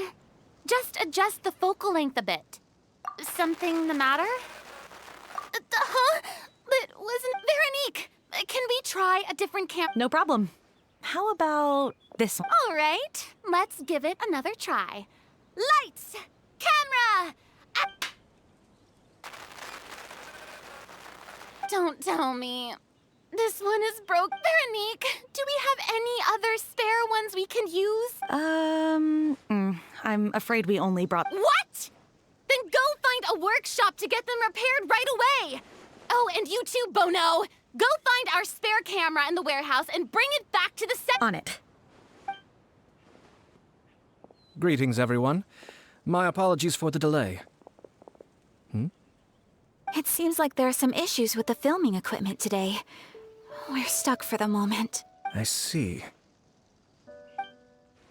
Well, let's not just stand here twiddling our thumb.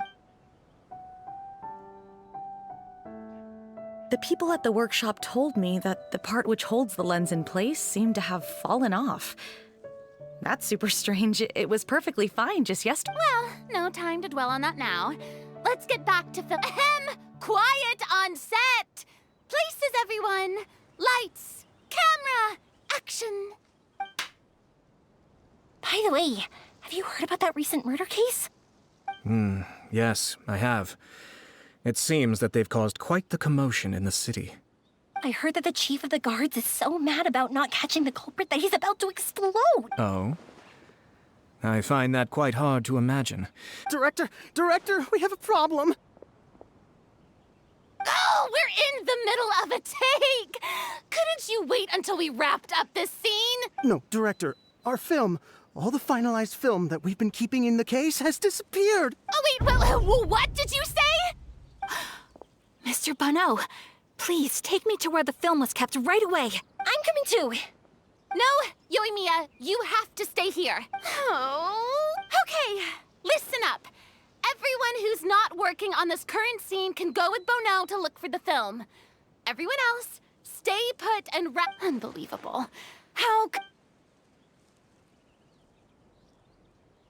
We're back. How did it go?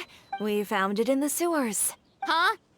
In the sewers? We discovered it just in time, so we should still be able to salvage it. The others are checking now to see if we lost any specific scenes. You scared me for a moment there. I nearly thought we had lost it. I really don't want to experience that feeling of despair again. Okay, but who could have stolen the film and dumped... Could it be, But if they wanted to harass us, why wait until the... Okay, we don't have time to really look into it right now. Yeah, let's finish it.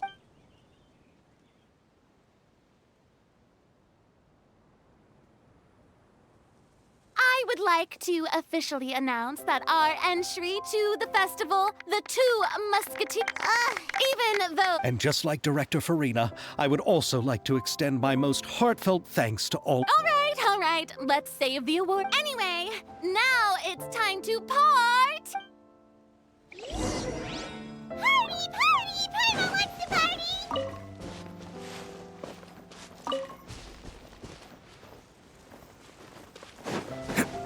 Whoa, this place is hopping. Everyone's finally getting to relax after... Hey, Ayato! How's your work been going? Everything went rather... Ayato told me, so the next time... Oh, that's great! Oh, wait. Wouldn't Yaimiko get upset if that happens? That would... you've got to... The cultural exchange won't only feature literatures of both nations, of course. We have also made plans for cross-cultural engagements in the fields of gourmet cuisine, toy making... Wow, Paimon... When the time comes...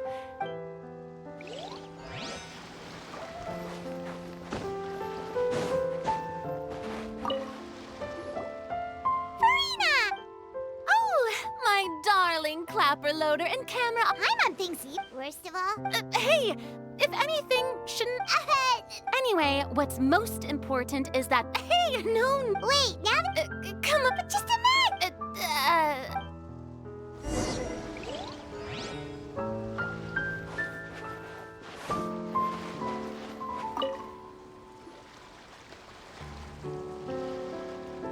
Chiori! Hey, you two. Are you not really into these kinds of big social occasions? Not particularly. But this is still better than fun. But if... Yes, that's highly likely. Are you still worried about the That and all the obstacles we... You're right. But why today of all days? No, it's nothing. We've already delivered the film to the editors, so there should be nothing more to worry about. How are you doing, Mr. Morris? You haven't... Well, you could say that. Do you happen to know when the party is scheduled to end?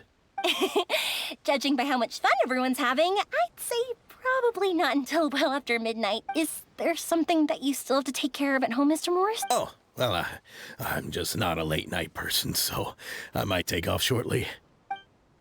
Oh, no! Silly me. I almost... What is it? I prepared a whole batch of fireworks for the party, but I forgot to bring them over from the warehouse.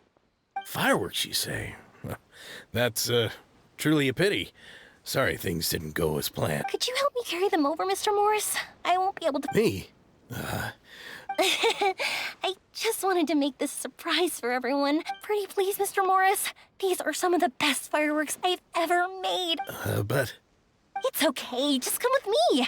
If we're sneaky enough, nobody else will see us leaving.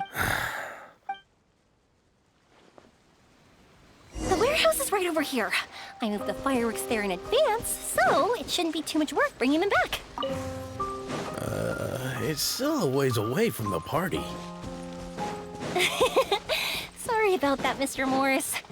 It's probably...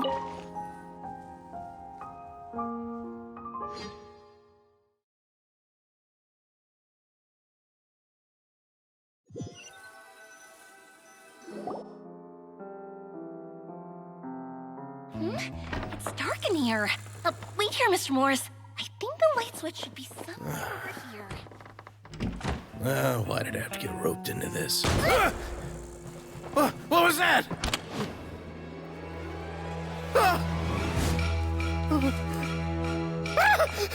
Who's there? Get me out! Get me out of here!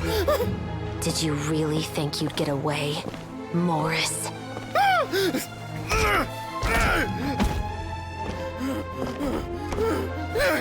You've got the wrong guy. It wasn't me. I'm not the killer. You know, Eliza died a far more heroic death than this. She fought your assassin to the end, to save the children she had hidden beneath the floorboards.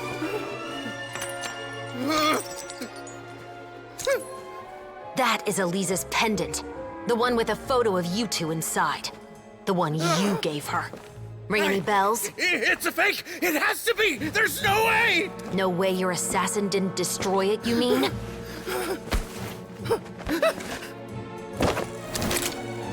Did you ever love her, Morris? Or was killing her always the plan? No, please. Listen to me. I told Eliza to keep us a secret. I paid her plenty for her silence. I never thought she'd keep the child. Everything was gonna come out, and I had no choice. She forced my hand. No! I'm begging you. I have money.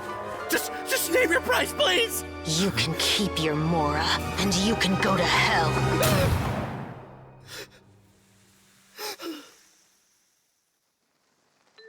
I'm Captain Shovraz of the Special Patrol. Morris, you're under arrest for Eliza's murder. Huh?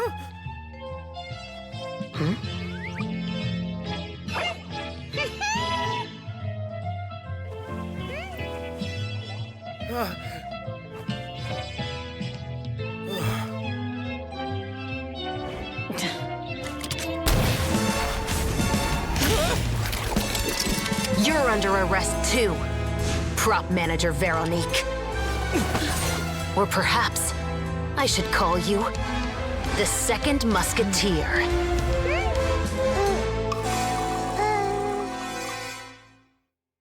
Wait, what's going on? This wasn't in the script. Drop the gun, Veronique. Why?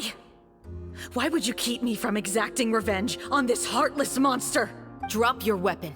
This is my final warning.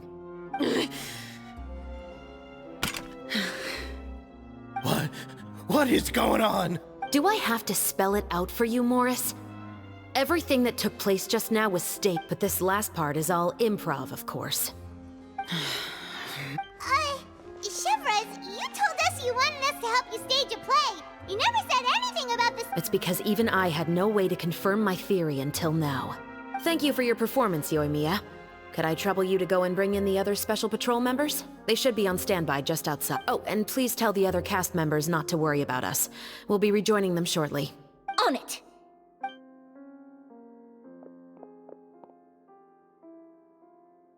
So what do you think, Morris? Care to talk about what happened 20 years ago? My patience is limited, you know. Don't force me to take you back to the interrogation room. I'd wager that you wouldn't last for more than a minute in there. With the recording we made, you have no chance of winning in court. Cooperating with us now is the most practical move. All right. I'll talk. I hired an assassin to murder Eliza. She once worked as a maid on my family's estate. She was very beautiful, and after some time I fell for her. We kept our relationship a secret and carried out an affair for some time, but it wasn't long before she became pregnant. And if my parents ever found out, they would have stripped me of my inheritance and status, driven me out of my home. I also didn't expect Elisa to insist on bringing the pregnancy to term. She even asked me to leave my family and travel far, far away with her. She believed that you were truly in love with her. I didn't have a choice. I gave her a large sum of mora, told her to leave the family and to get rid of the baby. But then years later, she sent me a letter. There were photos of 2 children, and she even asked if I could find some time to visit them. Huh? 2 children? Paimon thought Baptiste was the only... you mean... Even if she had the children against your will, you could have just ignored the letter entirely. Why kill her? I had just gotten engaged to be married to an heiress from another wealthy family. So if anyone were to find out about Elisa, my life would be completely ruined. I didn't have a choice. No. You always had a choice. You just made the wrong choice. Again. Do you know how it feels to watch your mother be killed right in front of you? My brother and I were hardly even school age yet. We were hidden beneath the floorboards, grasping each other's hands like a lifeline. We were so terrified that we didn't even know we could ever take a breath. All we could do was to watch Mother try to fight back, and then collapse to the floor. Even after the assassin left, we were still too terrified to leave our hiding spot. We thought that he might come back. It was only until the next evening when we finally climbed out and gathered around our mother. But she had already become cold and stiff to the touch. You made up your mind right then and there to bring this case to light. Not only that, we resolved to get our revenge. And that's why you became the Musketeers. No, that's why I became a Musketeer.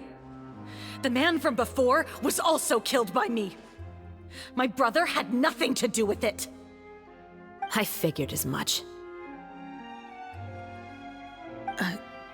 You did? I once told these two that he didn't look like a killer to me. His confession from that night also rubbed me the wrong way. I think what really tipped me off was, how could I not feel a sense of regret in him? Huh? He confessed faster than any criminal I've ever met, but he didn't say a single word about you. He insisted that he was the sole perpetrator in the case.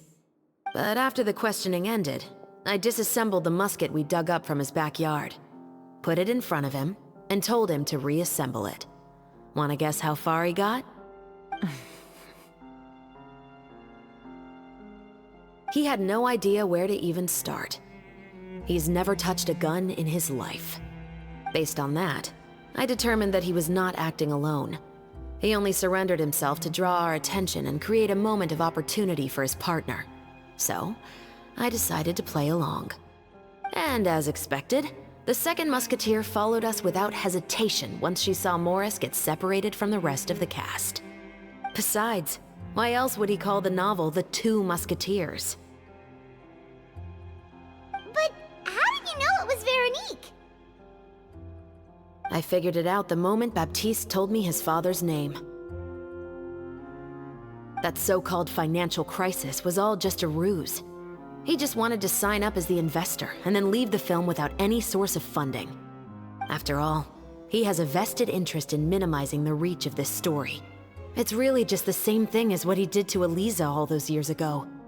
Human scum. But then Xavier pulled out all the stops and got the film made against all odds. Morris couldn't have that. With the killer in custody, he figured it was safe to act. And so he came to visit the set today, just as I expected. Wait, so you were behind all those mishaps today?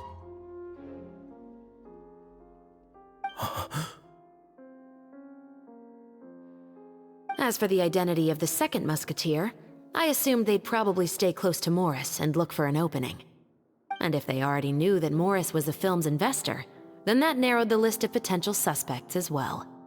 Furthermore, being the props manager would allow the culprit to avoid scrutiny by purchasing mechanical parts in the name of the crew. With that hypothesis in mind, I went back to check Baptiste's orphanage adoption records. Guess whose name I saw on the same page, just a few lines from his. My brother. He trusted you. As in, he trusted me to perform the deed on his behalf? He trusted you to stand on the side of justice. I am. I thought you could do it as well. Oh, the look on your face when you told him to go to hell. I really thought you'd put a bullet in his brain. You know what he has done. Are you telling me that you'd rather see him spend the rest of his life living like a king in the fortress of Meripede? I will never be able to forget the feeling of my mother's cold, lifeless hands. And you would call this ending fair? Is this what you call justice? I won't lie, Veronique. I did hesitate when your brother first told me about the truth. I wondered. I agonized over whether I should really put a bullet in his head. So why don't you? Because that should never be how justice is carried out in this world. Perhaps, to you, justice is simply reciprocated. An eye for an eye, and a life for a life. But everyone has their own understanding of justice. Today, you'll kill Morris. And tomorrow, his children may come for you. The world cannot render judgments based on a desire for revenge.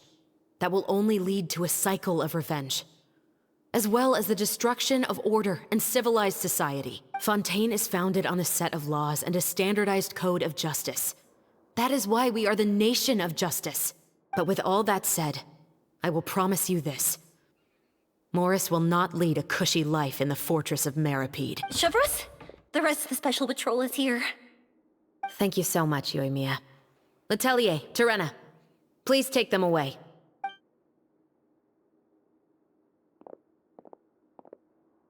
I still can't agree with your reasoning. I know. Justice has not been delivered. At least, not today. Chevreuse. Let's go. We should give an explanation to the crew. Thank you for your concern. I'm just thinking about the things in life that have driven people to take justice into their own hands.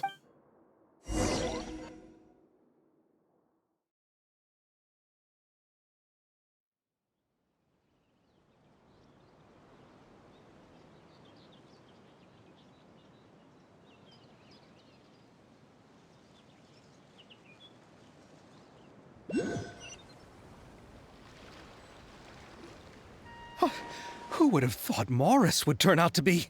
I'm at a loss of words. How could he have done something like this? I'm just glad that you're all safe and sound. Who knew that such a labyrinth of cases would be behind this story? Well, What do you mean? Shouldn't you be even more— Chiori is right.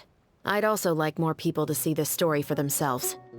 But the real ending of the story seems to have deviated somewhat from the one in the script. Is that still acceptable to you, Miss Chevreuse? The call is yours. We still have time to reshoot an ending if that's what you'd like. No, it's fine as is. I like what we have for the catharsis. Romanticism is what gives works of art their appeal. Fiction is able to explore means of restitution that could never work in real life. Just like the real world, the world of stories also has its own set of rules and justice. These different possibilities are what initially drew me to reading in the first place. Sounds good to me. I support your decision. What about Veronique? Will she be okay? She will soon face her judgment alongside her brother and Morris. If I had to guess, they'll probably all be sent to the fortress of Meripede. I'll make sure to give Risley a heads up about it. Oh, you mean that kind of heads up? Exactly. Ahem. All right, then the matter's settled. Now that everything's been taken care of, there's no reason for us to keep looking all gloomy and grumpy. Let's get back to the feast and enjoy each other's company. You should join us, Shep. All right, Then I'll wait for you over there. There's still some good news that I'd like to share with Chevras. Traveler, Paimon, could you wait for me by the sea after the party ends? I'd like to go on a brief walk with the two of you. Thank you very much.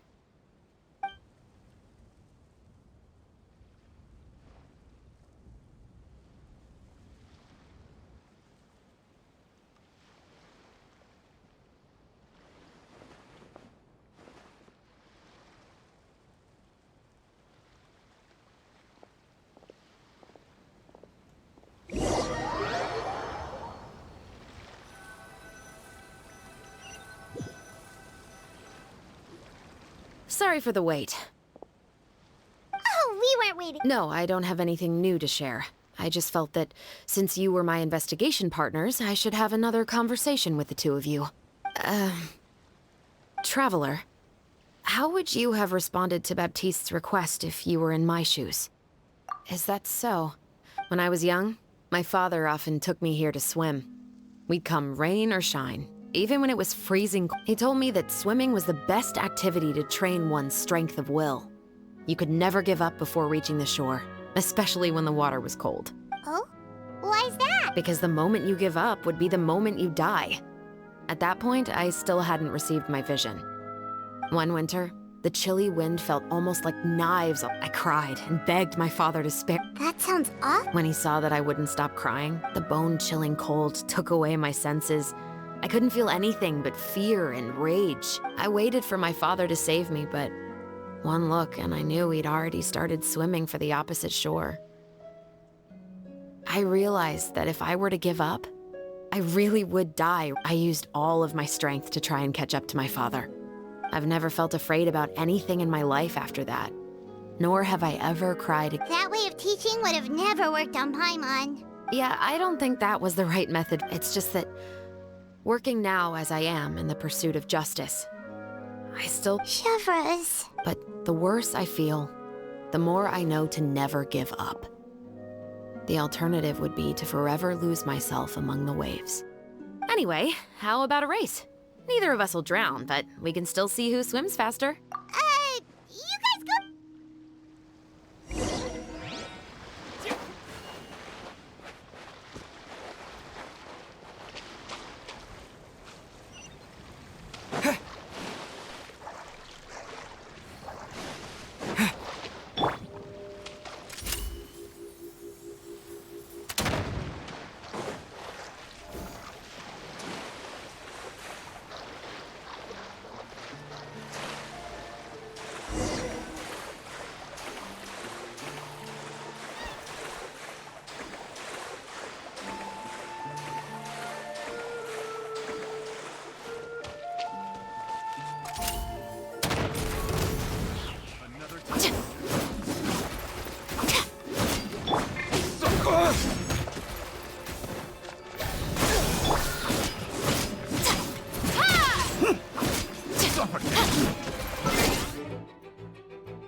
Oh, that felt good. You were so fast in the water.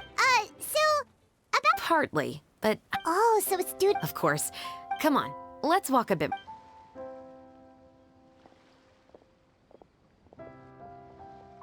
To be honest, I do sometimes question whether the decisions I make are the right ones. But I know that no matter what, I must keep swimming. Because the only thing I've got my eyes on is the shore in the distance.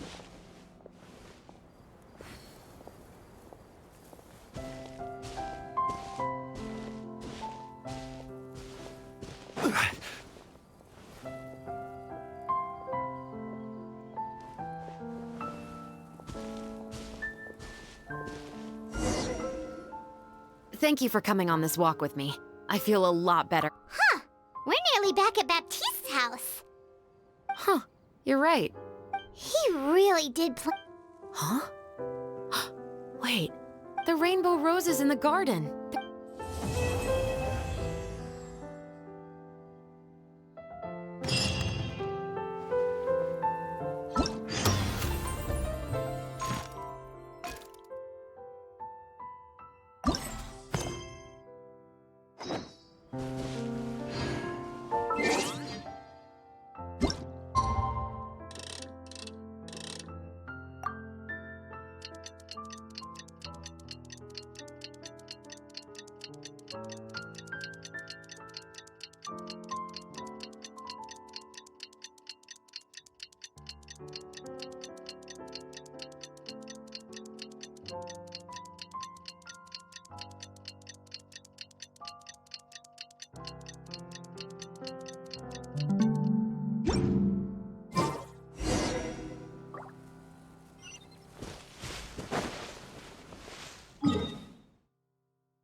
Hey, it's been a while. Hey there, you two. The award ceremony is today, right? I'd give it a 90% chance.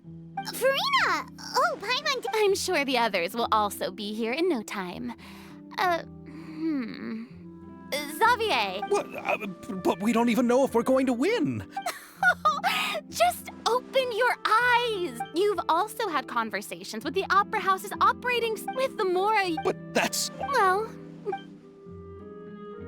All right, but before that, Traveler and Paimon, could I trouble you to quickly pay a visit to the Fortress of Merip? Huh? But shouldn't we stay for the awards? I wanted to ask you two to invite Shavraz to join us at the ceremony.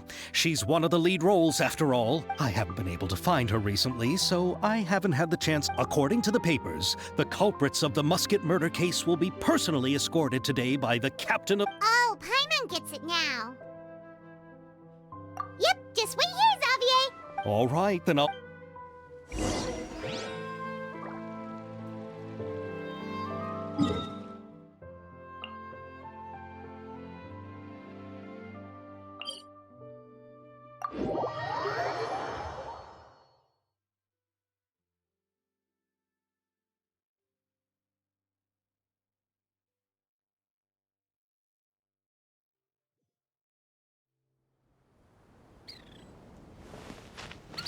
Yeah.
Let's move out.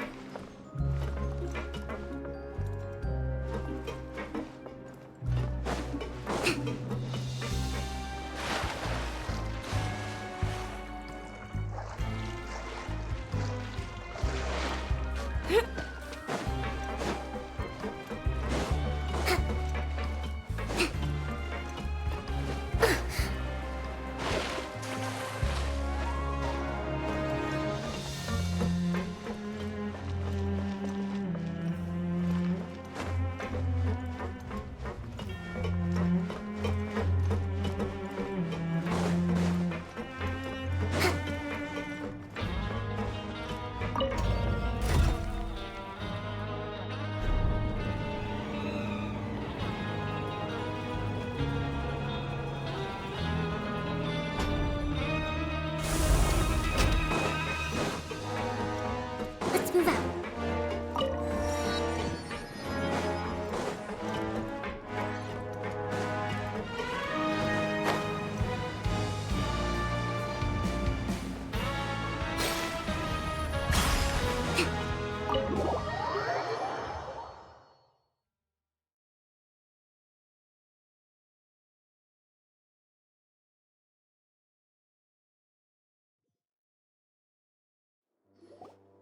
This is as far as I'll be taking them. Got another errand to run? Something like that. I'm expected at a party. Now that's something you don't hear every day.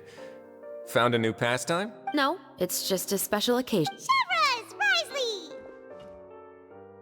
Festivals really do bring people together.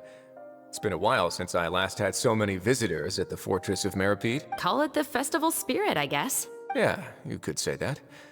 Even our head nurse has gotten herself all worked up preparing super deluxe nutritious shakes.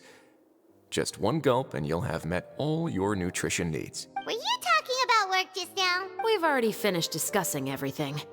I believe I haven't yet made any promises or guarantees. But you also didn't shoot me down. Here, how about this? You could give everyone a copy of the newspaper. Perhaps on the day when the cover story happens to, oh, I don't know, expose a certain someone's misdeeds from 20 years ago. I suppose then a certain someone may soon find himself the most unlucky person in the Fortress of Meripede. While another two people will soon be hailed as heroes. Speaking of heroes, did you two need something from me? You're here to invite me to the party, right? Don't worry. Ooh, then let's head back right away! See you, Risley! Happy Fontanalia Festival! And the same to you.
Please, go and enjoy the festival.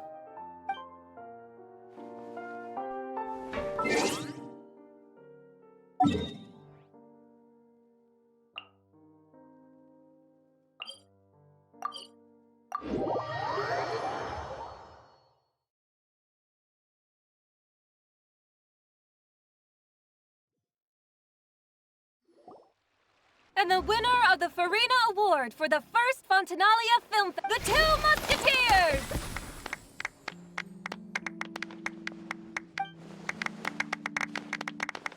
We won! We really won! Congratulations, Mr. Xavier. We won? I can't can't believe it! See? My takes on Fontaine's entertainment industry have never been wrong. Now, please welcome to the stage the producer of The Two Musketeers, Mr. Xavier!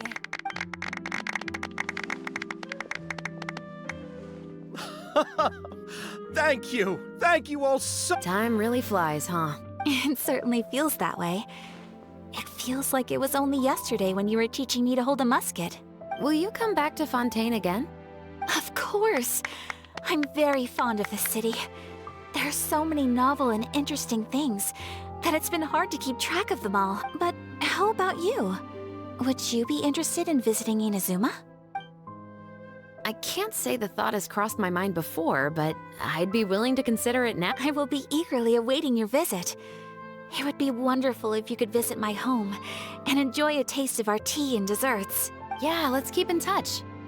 Did you accomplish all you came here for? Yes. And you should visit Inazuma again sometime. How has Ogura and her business been? To my knowledge, she's doing quite well. Tell her I said hi. I certainly will. I heard the thunderstorm has stopped. Yes, and the war has also been brought to an end. Peace and prosperity has returned to the islands. I quite like the sound of that. Perfect for hanging textiles out to dry. I'd like to offer my thanks again to the entire cast and crew. Without you, I would have never completed. With the support of my entire crew, I would like to officially announce our film company, Musketeer Pictures! That is a really nice— Then in that case, let's please welcome all the members of Musketeer Oh, Paimon didn't know we'd also be taking pictures. Director Farina, I believe you are the most deserving person to raise— Huh? No. There's no need. It's so embarrassing. It's an honor the director deserves. Yes, I agree. Just accept that you're not getting out of this. Ready, everyone? 3, 2, 1. Musketeer Pictures!